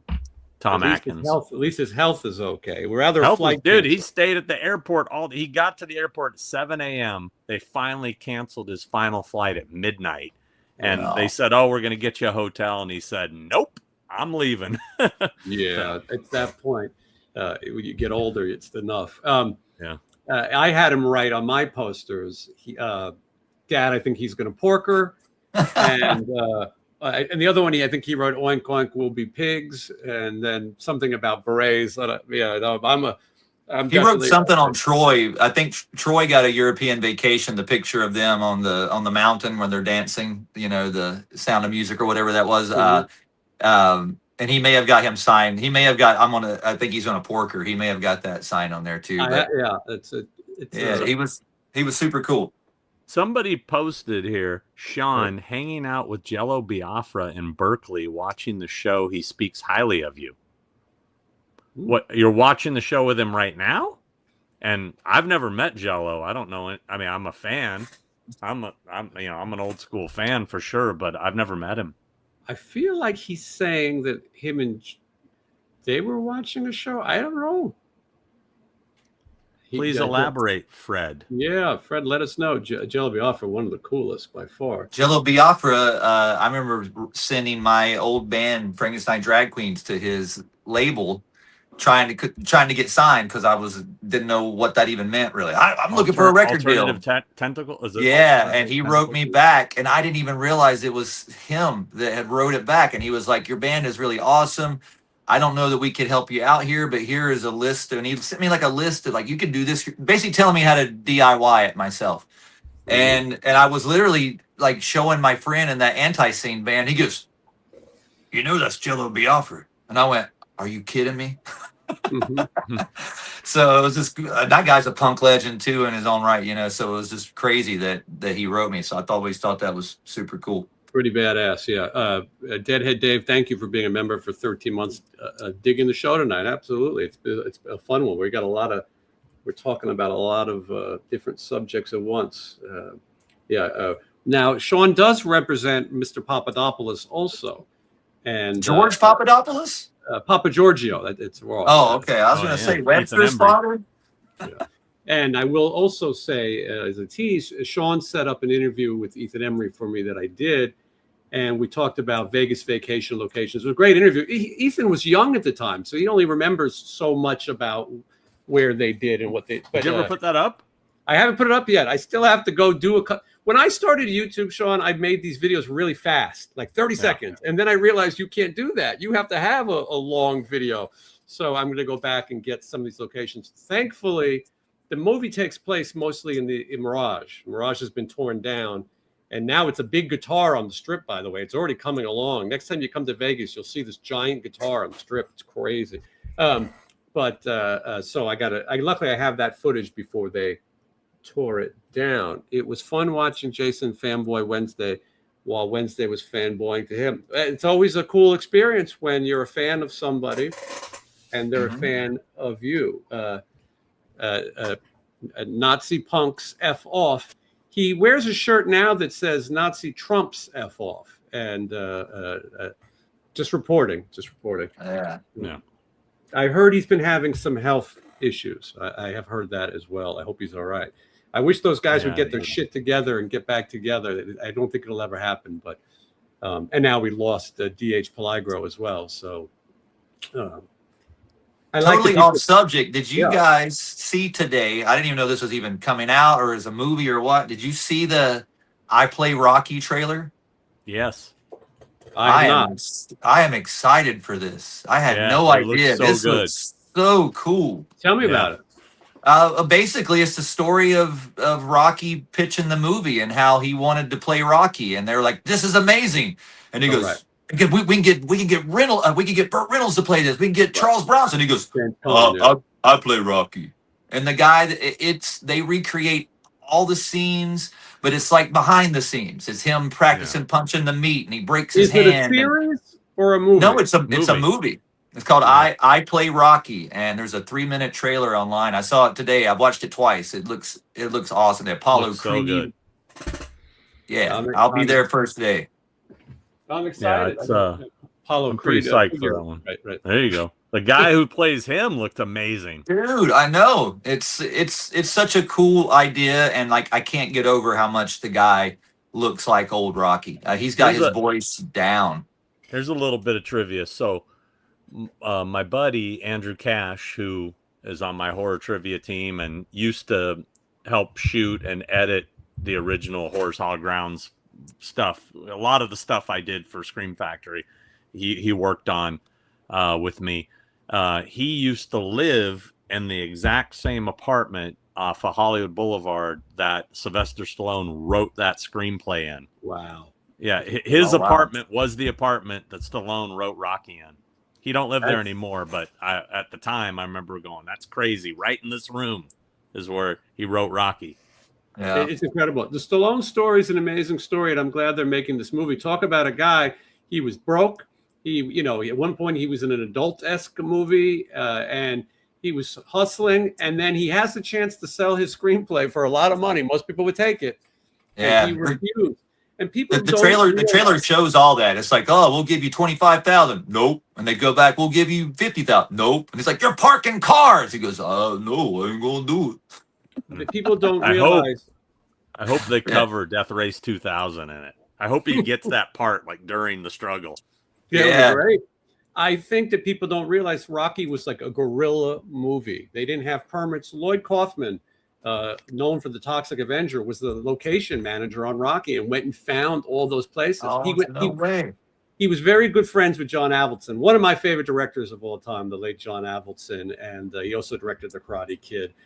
He's had quite the career. But John Avildsen and Lloyd found these like little locations, and they were stealing the shots. They went to Philly, and they just sort of, and eventually they got thrown out. They got away with it as long as they could, and then they had to move locations. But I've always wanted to go to the Rocky's house and stand on the steps. I'm told the neighborhood is absolutely terrible, as crackhead and scary as you could imagine. They say don't get out of the car. I've heard that about a lot of locations. Yeah. I would love to see it. Not even for a video. I just love to see it for myself. Have you guys all ran up the Rocky stairs before? Have you did that? I haven't done it yet. I want to. I did it. Yeah. I want Do you know to. who I did it with? Do you know Wolfie from the Howard Stern Show? I don't know if I know. Oh, yes. He does. He did interviews. You don't see him as much. Yeah. Okay. Yeah, he took me there. He actually took me there, and we ran up the stairs, and I did the jump. Mhm. Yeah, I did it in 2018. I have a video of it. I'm so skinny in that video. That's when I was on my crazy anorexic kick. It's weird to look at it because I weigh You're like looking pretty 10 skinny pounds. right now. I know, Yeah. but I was skinnier. We'll Believe me. fix that at the fair. But so while we're talking about Rocky, people send us nice things and we talk about it. They send Wednesday nicer things than me and Sean. But Chris Neese, I think how he says his name, he always sends me the coolest stuff just randomly, and I don't know what it is. And I got this box, and it had thousands of papers and bubble wraps. And I'm looking at it, and I go, I don't really know what this is. And then I'm thinking, and Michelle thinks everything I get is insane. And as we look at this thing, I sent a picture of it to Wednesday last night, and he didn't even know what this is. Maybe I should just let it talk for itself. Here. Yes. Yeah. I put it together what it was, and only because I knew you had. Oh, is that the Chia Pet Mr. T head? Yeah. Yeah, I didn't know what it was at first because the picture you sent me looked like you had dug up some artifact from. So he sent me the original one in the box. And I guess on the show, we talked about maybe growing a Chia Pet, but I can't open things in boxes like that. It's hard. But so he sent me, it feels like somebody had already had a plant growing in here, a lot of dust. But I looked at it, and it looked like a lawn jockey or some racist thing, you know. Thinking, where are we going to display this? And then I feel like it looks like something like a racist Amos and Andy thing. And so I started saying, you know, oh, well, hello there. But then I started saying, well, hello there. You look mighty good in them jeans, boy. The Eddie Murphy. Yeah. But, When you sent me that last night, I thought someone had sent you like some old Good Times James Evans face. That's what I thought it was. I mean, because I asked, I said, "Is that James Evans?" well, I'm going to get some chia seeds and start growing it. But I have a Castle Grayskull chia pet on the way. Yeah, well, you better grow it. Now, this looks like, you know, Sean has life masks in his house, which are actually death masks. But this looks like one of those. I mean, but somebody said it looks like the mask in Petey Wheatstraw. Yes. Should I pay him $500 to sign this? I don't know. It would be good just for the reaction. Sean, I wanted to talk to you real quick while it's on my mind about the convention world and these meta glasses and everyone just trying to get free content. It's out of control. CreepyCon announced no meta glasses, no this, no that. Didn't matter. Everyone did it anyway. And it's funny. I've put together every time one of these people posts those videos from conventions, I find out what they look like. Because, you know, they'll put it on their profile. You'll scroll through, you'll eventually see a picture of them. I've saved all of them, and I've started a file on my company's private page so all that my assistants can see. Mugshots. And I know what cities that these people attend the shows in. So I'm already on the lookout for a few of them. And you're like the security guy too. That's awesome. Yeah. Sean Edgar security. There's this one dude in particular who was at CreepyCon, and if I was there, man, I would have had him. Did he sing with Corey Taylor? That guy. Yep, that's the guy, and he has a hidden camera. He doesn't wear glasses. It's somewhere like maybe a button cam or something, but he will get exposed when I see him. Yeah. It's funny that you know guys like this, because I have fans too that I know that are some kind of shady people over the years, and I know everything about them. I know where they are. I know what town they're in. I know what they tweeted or Instagram before I get there, and I'm on them. Yes. It's funny you say that, Wednesday, because one of those shady fans was one of the dudes that was filming your entire set. Did you see that guy? Yeah, you know, my whole concert's online. Yes. Yeah, that guy. He's got the multicolored hair, and he kept like putting himself in the video, and he was holding up the whole thing. Anyway, that guy, he does Arizona. He's in Arizona. He does Arizona shows. He comes out to LA shows, and he scams every time. So every time we see him, we send his picture around to everybody that works with us. Says, get ready for this guy. When he comes up, he's going to try to pull something. He always does. Always does. So I caught him up in line, like when he was pretty much just right in front of Quinn Lord's dad. And he knows I'm on to him. So he usually doesn't try to pull anything in front of me. But he comes up there. Let me show you what he does. So he has money, and he had it all like this. It was literally like this. Okay. So he walks up, and his scam is he hands the person the money, then he puts the item down in front of the celebrity. And by the time they pull it apart and count it, he's already signed it. Right. And then it's not enough money. Okay. So he did that. And, you know, he had 40, the price was 50. And so Quinn's dad is like, first of all, his reaction to the money was like, you know, and then he's put it apart. And then he goes, excuse me. It looks like you're short $10. And he's like, oh, okay. Well, a card, and he's obviously he knows we don't take cards. Right. It says right there, cash only. So that's his. Oh, dude, I intended to pay. Right. Anyway, I wonder, because someone inside the show, Chelsea told me that somebody bought 2 shirts and they declined. It got declined, and they didn't come back.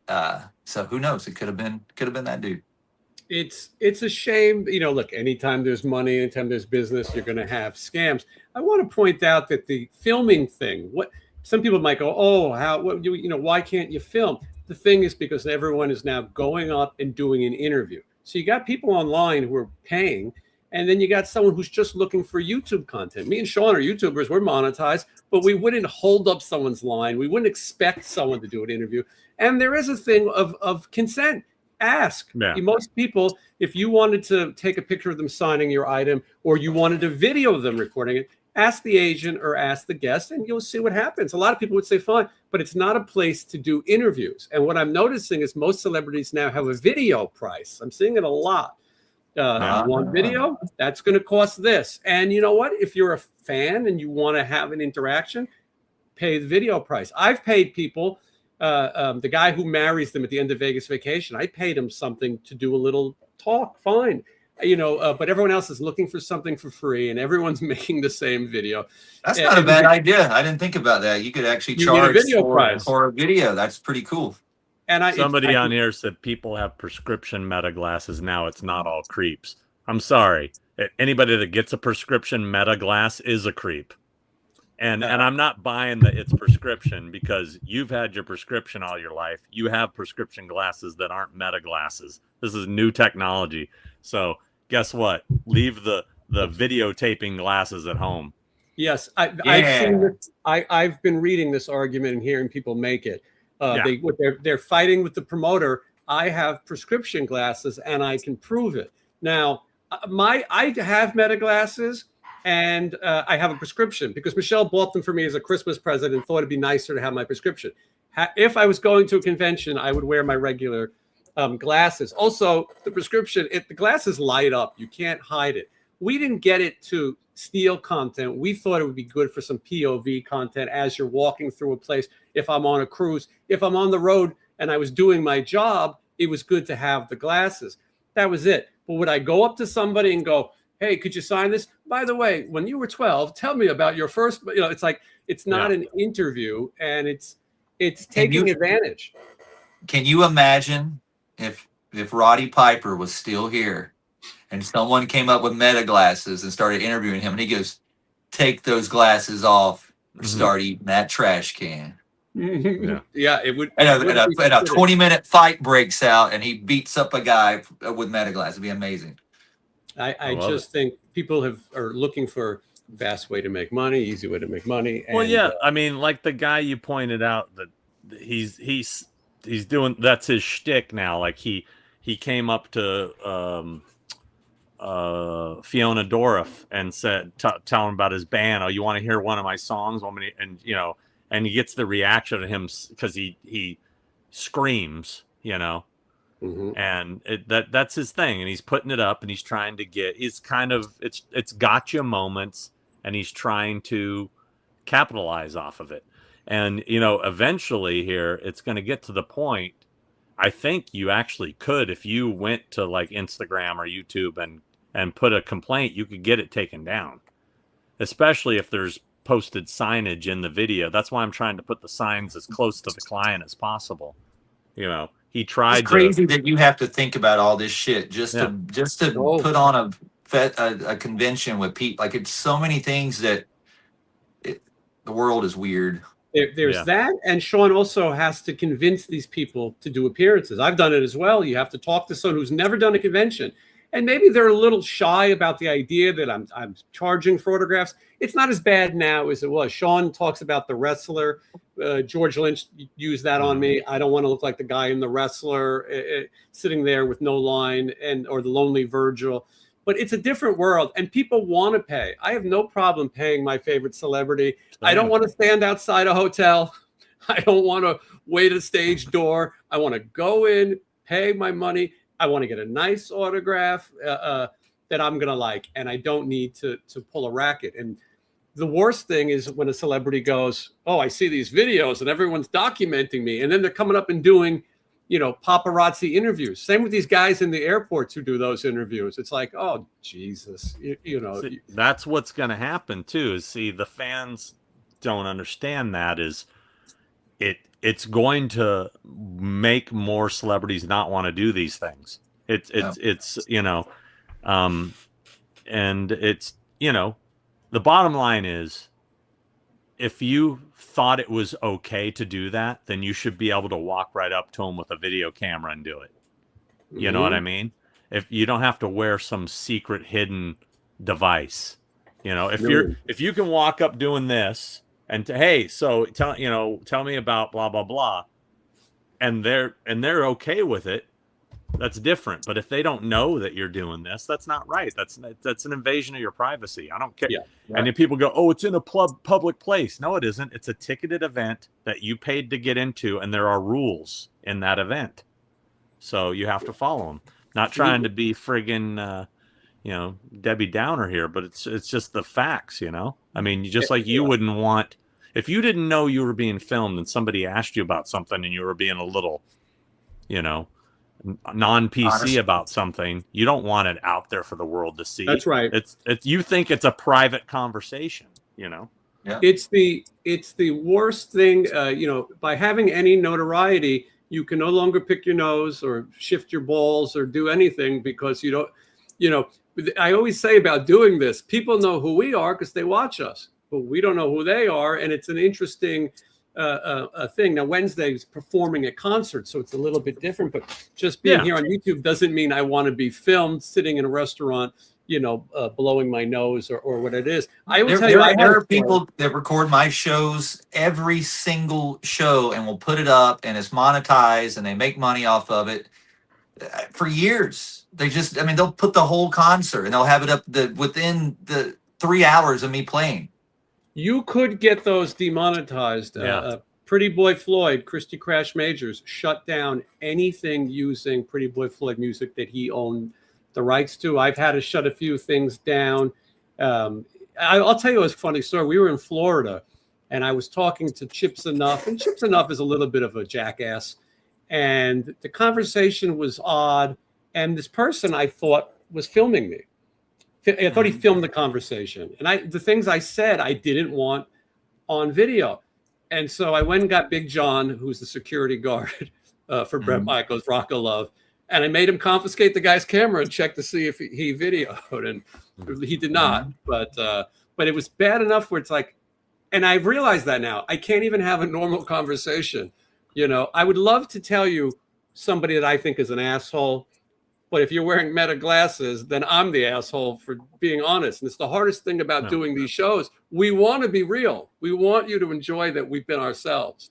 But if you're going to have Meta glasses on and record, it's crazy. But these conventions are getting out of line. But I think more people like Sean will figure it out, and it will cut down. And again, ask permission. If you want to meet a celebrity, ask the agent. They'll tell you if he can do it. If Matthew Lillard stopped to answer questions, he just wouldn't get through the line. Nobody would get to meet him. It's just how it goes. I see people making comments on here that the Meta glasses have a light on it, so when it's being recorded. No, they're covering those lights. It's very easy. They sell special little things that go into the hole to cover the light. It doesn't cover well. I will say that. I have the little dot. It doesn't cover well. You will see some light, but you have a million things to do at a convention. Not now you've got to be the police of who has a light on their glasses. It's certainly adding a lot of new responsibility. And like you said, people hide cameras. When you had the Black Sabbath guys, they had security with them, and they did catch some people, but you can't catch everybody. And it just and I'm not trying to say. I hate to sound ungrateful. I never want it to sound like, oh, what do you mean you can't take video? I was at the Hollywood show with Sean right after Adam the Woo passed, and this guy comes over and grabs Sean and starts doing an interview. He didn't ask, Maybe Sean didn't want to talk about it. I mean, it was a tough subject at the time. And also, who are you? What's your channel? What if it was the Ku Klux Klan network? I mean, we don't know. Now you're interviewed on it. Anyway, So let's see. I like this argument. It doesn't make sense though. It's ironic that a locations video is not cool with people not asking permission. Well, when you're filming a location video, you're not filming people. You're filming public land. We don't go onto their property. I always film across the street or on the street, and the house is public. The address is on a million websites or Zillow. I don't go up to the owner of the house, and if I did, I'd ask permission. There's a video where Adam the Woo got in trouble going to Cousin Eddie's house. He had the guts to go to the door.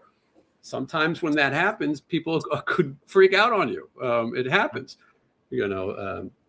but I feel like I've tried to be as respectful. Someone was mad at me for giving the address of where Dana Plato was living. If you guys want to go to Dana Plato's address where she lived 30 years ago, go ahead. It's not that exciting. It's not private. And I didn't show their front door. I didn't put the camera in their window. We live in a whole new world. Everybody has a camera and on their phone as well. But I feel some people.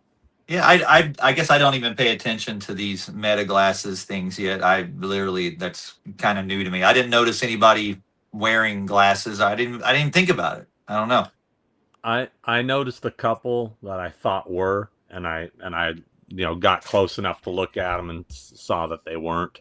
So I'm on the lookout for them. So I want nothing more than to be able to bust these fucking guys. That's the thing. You guys got to understand. I'm so bored at these events. This is like a fun game for me. I'm going to take pleasure in finding you and getting you thrown out. I'm going to start texting you at the next one and be like, I got one over here. We got one that can see. Oh yeah. I'll be like this. I'll be with the promoter. We got one. Yeah. And watch them all. And I'll sit there. And what I'll do is I'll sit back and I'll film them getting thrown out. And that'll be my way to monetize their stuff. You'll have a whole reel of it. People will love it. A whole video. Sean, I don't know what this means. Have you heard from Dead Pit yet? Nope. I mean, I don't know what they mean by that. I mean, there was I was critical of some of their recent content, and somebody on their fan page tried to make a big deal about it, and basically it was a non-issue. They commented on it. I commented on it. It's already over with. It was nothing. Oh, okay. I know what it is. It's that you talked about Tony Moran on there before. I've seen it. No, it had nothing to do with Tony Moran. No, but I'm saying that's the show. That's the only reason I even know what it is. Oh yeah, that show. Yeah. Jizzy's out of Quiet Riot. Yes, that is true. What? Yeah, I saw that. I heard that today. I can only speculate. I haven't asked anybody involved. He was great in that band. He did awesome in that. Jizzy is killer. He's never lost his voice. It's a shame to let somebody go. With these bands that are legacy bands, and most of the guys are gone. Did he quit or did they let him go? It sounded like he quit. His statement said that he was moving on to greener pastures, and that also his contract was up. He's going to fulfill the dates that he has this year, which I'm sure is going to be awkward. And then right after his announcement, Quiet Riot put out a statement saying they're looking for singers. I sent in my tape, but they're looking for singers to do 27 and beyond. It's a tough thing. All I could speculate is that maybe he had a contract. It was time to renew the contract. He felt that he deserved more money for doing it, and maybe they couldn't reach an agreement.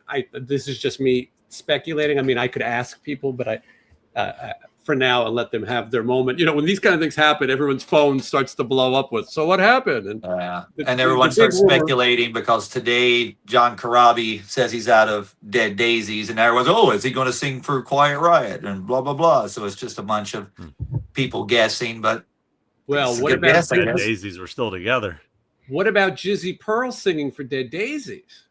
Yeah. Oh, they could do the Foo Fighters 9 Inch Nails swap thing. That's what I'm saying right there, because they're both vocally could handle both jobs.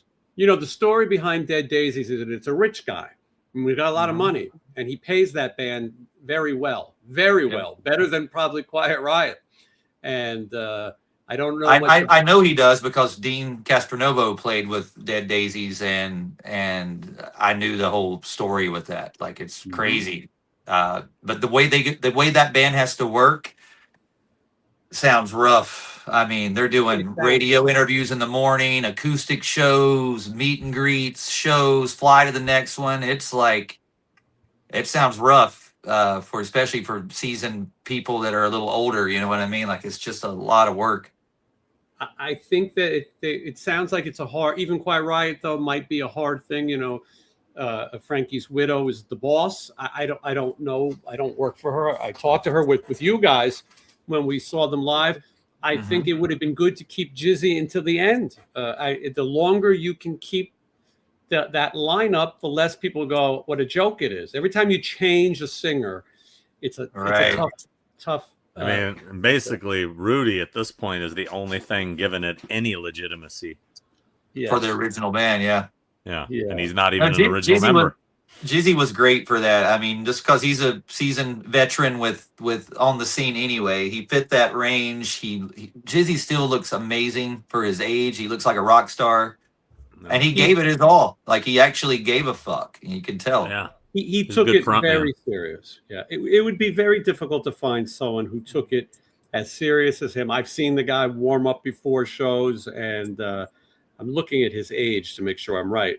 I used to watch love-hate videos when I was becoming a front guy, and I had like a love-hate home video, and he was like on like a treadmill running and singing, practicing love-hate songs. So like he still does it. He still does it. It's crazy. Like, that's the kind of dudes I look up to as far as like just caring about what they do. He's 68 years old, and how insane is that? Yeah, and he looks better than people who are 40. 50. I didn't know he was that, and I'm not bagging on his age at all. I didn't realize he was that age. There was some band he was in before Love Hate that was signed, and I saw like a video. It was like an early 80s video, almost like a Billy Squire type kind of thing that he was in. It had like one name. I don't know if you could probably look it up and find it, but I had no idea that he was doing that. That old band Billy Squire was in, Piper? That band? No, I'm just saying that Jizzy was in a band that was like, it was like a Billy Squire type kind of thing. It was something pre-Love Hate that he was like. I saw the video. I'm like, that's Jizzy Pearl. What the fuck? A lot of people have said that Jizzy's going to join Skid Row. I don't think that's going to happen. But that's come up. Data Clan, is that it? That's the band I knew that Jizzy mentioned on the show before. Maybe that's it. Was it like a 80s kind of like a pop band or something? Or I think I said it wrong when he came on. I called it Data, and maybe it's Data. I don't know. But I don't think Skid Row has been discussed about him before. Jizzy. Oh, really? I never even knew that. I mean, it's come up, but he was in Rat for a lot of years. Yeah, he did great with that. LA Guns. He was in LA Guns for a lot of years. He's been the guy you call, and so maybe somebody called him. Maybe he should join Dokken next. Yes, and he should be Dokken. Or Motley Crue. There could be openings. There's at either one of those. Don Dokken's out. We need a new Dokken. Yeah, Jizzy Dokken. Jizzy Dokken.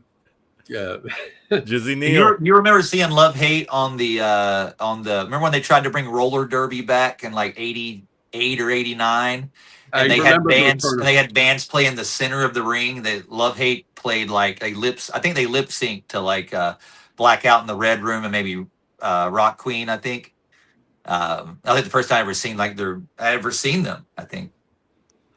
Yeah, it's it'll be interesting to see what's next. I mean, look, no one's getting any younger, and the world is getting smaller. And it seems like the '90s is back. I don't know if you guys are noticing that, but it feels like '90s music, '90s fashion. Yeah, everything in music and in film, like I see in the convention world. Why do you think Scream's so hot right now? 94, or 96 rather, 96. So I mean, it's like what it is stuff that you were a kid during.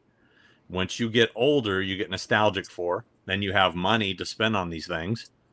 You know, so that's what it is. Oh, by the way, before I forget, I saw that Alice Cooper added more shows to Vegas with Chris Angel. Yes. Oh, he did. For November and December. I bought tickets. When is it? Fuck, I'm gone November, December. I'd go see it again. Yeah, we're gonna go at the end of November. Interesting. Yeah. I might have to do it this time. I've been putting it on. It's so worth it. It's such a cool show. He's doing something with that Kim Dracula guy too that I toured with, so that's going to be pretty interesting as well. He may start doing that with a bunch of bands or several bands. It seems. What about you? What about Chris Angel Wednesday 13th? I think we could do something. So I'm thinking, I heard he might be doing something with Quiet Riot. Yeah. It's a very good. 313 people watching right now. It's a lot of people keeping an eye on the. Ryder could be the new singer for Quiet Riot. What about that? Ryder be good. Maybe I'll send in his He'd be better in crew. He would be better in crew. I have to agree. Oh yeah, Danny Elfman announced a tour. Yeah, he has a Vegas date. We're going to try to go. We're Danny Elfman fans. Sean, are you going to go to any of the Tomahawk shows? No plans. Definitely going to Faith No More though. Now they announced that they're coming back. Yeah, that I will go see. That was a band that I did not care about until I was kind of forced to listen to them, and now I love them. It's crazy. Like Joey was so into Faith No More, and he's like, you got to listen to this Angel Dust record, and it's so good. That and King for a Day, all that stuff is amazing. I saw them at the Wiltern. I don't know whenever they played there, maybe 10 years ago, and it was so fucking good. Reunion. Mike Patton came out and threw a round bass microphone stand, I mean, like a spear into the photo pit. And you saw people pop back like, what the fuck? And he just was like this. I've never seen anything like that or why he did it. But I was blown away by it. I'm not saying it was right, but it was cool to witness. I saw them open for Soundgarden and Voivod. Voivod was the headliner, and Soundgarden obviously went on to be the biggest of the three. And I enjoyed both of them very much at the time. And it was Mike Patton leaned over the stage and he was singing the NESTLES. Oh yes, yeah! What a great song.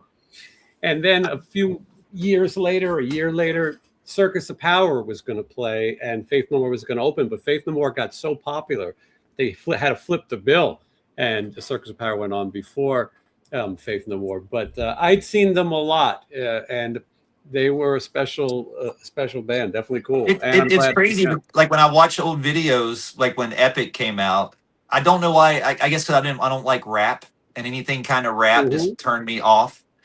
But just the weirdness of them when they played the MTV Awards, and he's like wearing a fake hand out of his skirt, or that kilt he had on. And I think the reason I started listening to him later on was because Joey told me, he goes, you like Faith No More? I was like, nah, I don't like that rap stuff. He goes, dude, you got to check this out. He goes, I saw them open for Robert Plant, and Mike Patton took his shoe off and pissed in it and then drank it and threw his shoe in the audience. And I'm just like, I want to check this band out now.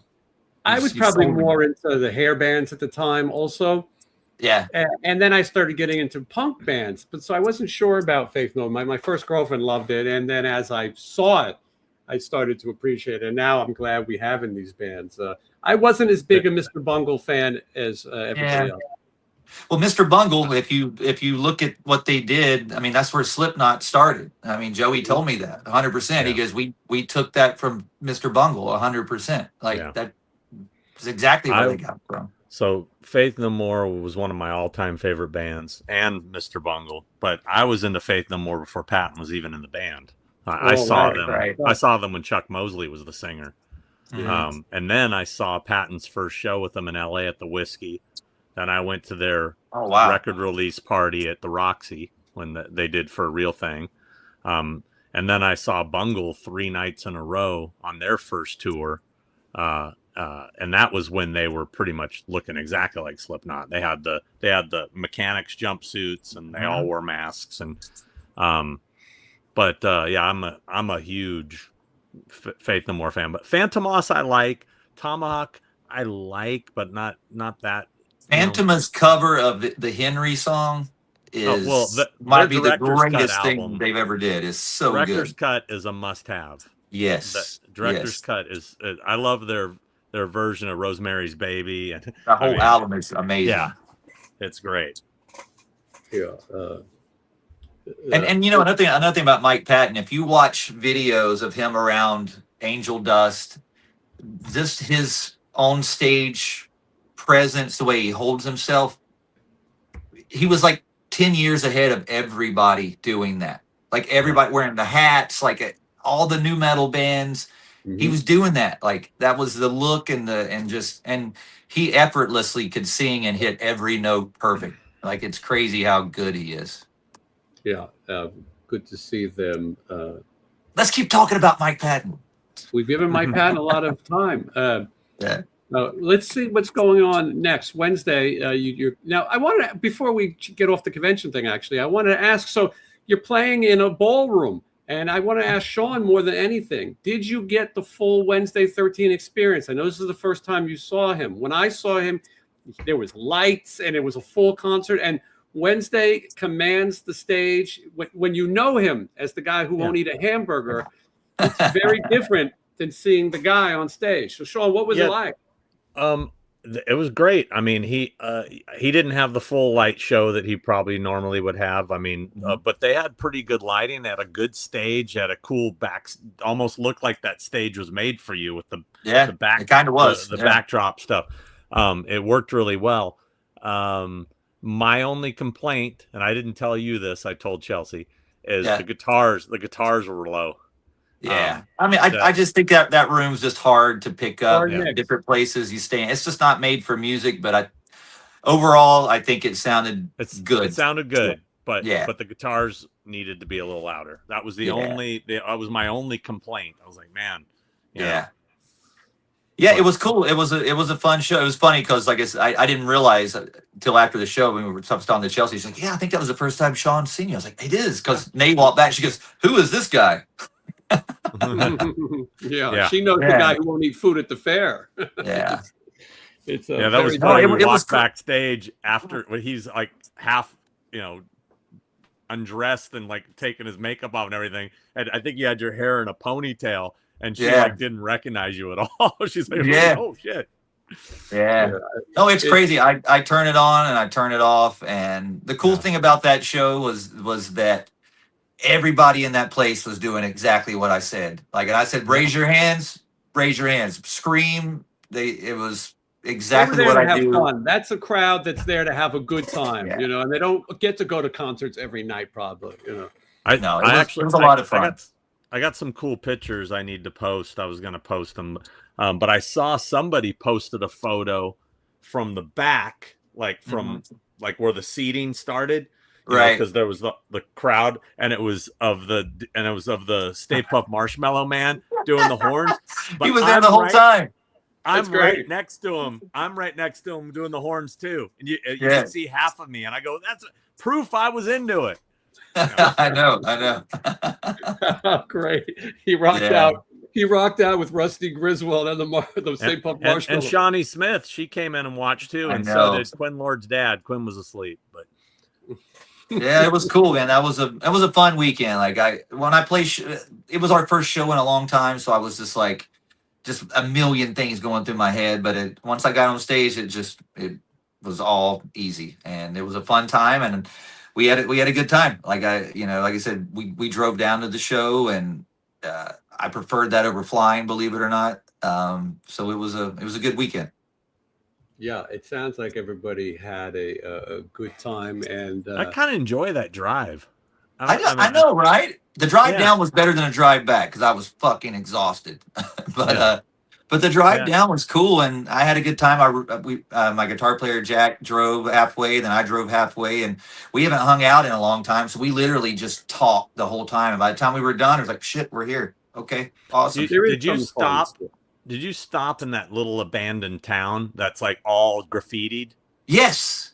It's crazy, right? Yes. We stopped in this little place, And there was a car in front of us that Jack goes, "Oh my God, that's like an old," and he knew the name of it. It was like this old 90s car. And I think it was really sad. This family was living in this car, and these two little kids came out, and they looked like a little kid on Mad Max, the Road Warrior with the boomerang. These little dirty kids, and they came in the store, and I was almost like, "I'll buy you whatever you want." He's like, "You haven't been fed." And then we drove by the mom and sitting in the car, and she kind of gave us a "fuck you" look, and we're just like, it was a weird It's little like you were place. beyond Thunderdome. We were beyond Thunderdome there, so yeah. Well, it's good that you were able to have that experience. So now Wednesday, when do you leave for tour? oh, we leave August 4th, and that's for the UK for 4 shows, 2 club shows and 2 festival. We do the big Bloodstock Festival, which tons of bands on. I think Lamb of God's headlining the main stage that night, and we're headlining the second stage that night. I don't think we compete with them, but we've got a killer slot there. And then we do this thing called the Firebolt Festival the following night. So 2 festivals, 2 club shows, and I come home for my birthday. Then I'm going to North Carolina. So I got a lot of stuff coming up. And next week I get my arm. I'm getting this whole thing done. 2 12-hour days coming up next week. Of what? Well, we're piecing it together. Jason's going to get colored in. So we started the color in. So we got Evil Dead. So we're going to color in Jason, and I may get a giant alien here. We found a really cool. Are you going to cover Pinhead? I'm going to cover Pinhead and this Dracula, but I'm going to get them later somewhere else better, if that makes so. They're not going away for good. They're just going away for this piece. So she sent me the kind of draw up today. We're going to get together this week and see, but I think I may get a giant. So we found a really cool image of the alien that's got like this green color in it too, and it's more of the tail coming down, because I got a big cover up here. This whole thing is black, so we think that this alien will fit perfect in there. So so yeah, we're gonna look at that, and if that doesn't work, I've got 15 other ideas that could possibly work. So Official Wednesday13.com for merchandise and for tour dates. You know, I wanted to say, since we've done this show together, people expect us to be in the same places. So people would come up to me at CreepyCon and ask, "Where's Wednesday? Where's Sean?" And I go, "Well, they're doing their own appearance in Arizona. It's like they think we sleep in bunk beds, you know, like the Three Stooges, right. or the Monkees. You know, all right, we're all going to the same convention, but it is fun when we're able to go to the same shows. And unfortunately, you're going to miss the Hollywood show Wednesday. I think you're out of town. Yeah, when is that? What is that? September? Yeah, October. Yeah, I'm gone all of October. I leave September 21st, I believe, and I'm gone till November 1st, and then I'm gone November 18th till like December 15th. So I got a lot of stuff coming up. A lot of work. Busy. When we get off the air, I'll tell you guys some interesting stories about that. And then Sean, what's new on the channel? Nothing. I mean, I have basically I've been filming stuff for the physical releases. You know, I can't. I'm supposed to say that. Never mind. Could be anything. What is it? Intruder, Fright Night 2, which I'm still editing, and Near Dark. Those will all be coming out in the 4Ks. And then I'm trying to finish editing part 4 of Growing Up in the 70s and 80s. This next episode, in my opinion, isn't feeling quite as inspired as the last 3. I mean, people will probably still dig it, but I felt like the other ones had more of some sort of theme, I guess. I'm just kind of getting to a point now where I'm remembering random things and shooting it, and it's not really in a cohesive story. But I think people will still dig it, because at the end of the day, it's all just nostalgia. So hopefully I'll have that done soon. A new collection video I should have maybe by next week. that's about it, really. I mean, I'm going out of town soon to shoot some stuff. I'm doing some stuff in Chicago, and I'm doing some stuff in Toronto. So a lot of good stuff coming. It takes a while to watch the growing up series that you put out. So for people who were looking for content, maybe you haven't seen all 4 of them. They're pretty long form videos. You can check those out. An hour. I try to Yeah. keep it at an hour. Yeah. Sean's channel is called Malfunction. Just search Sean Clark on YouTube. I've got a lot of videos. I'm working as much as I can on videos. Friday will be a cemetery, which Bella Lugosi, Sharon Tater, 2 of the big ones. But it's not the big ones that everyone makes a video about. I find the little people who are bit actors on your favorite shows to be the most interesting graves. So that comes out. Kenny Baker.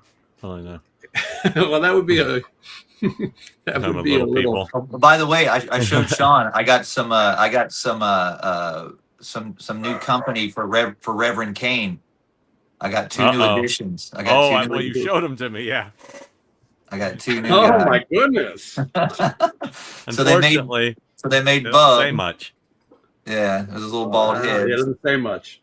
And then you got so these 2 guys can hang out with Reverend Kane, and Full so got fleshy.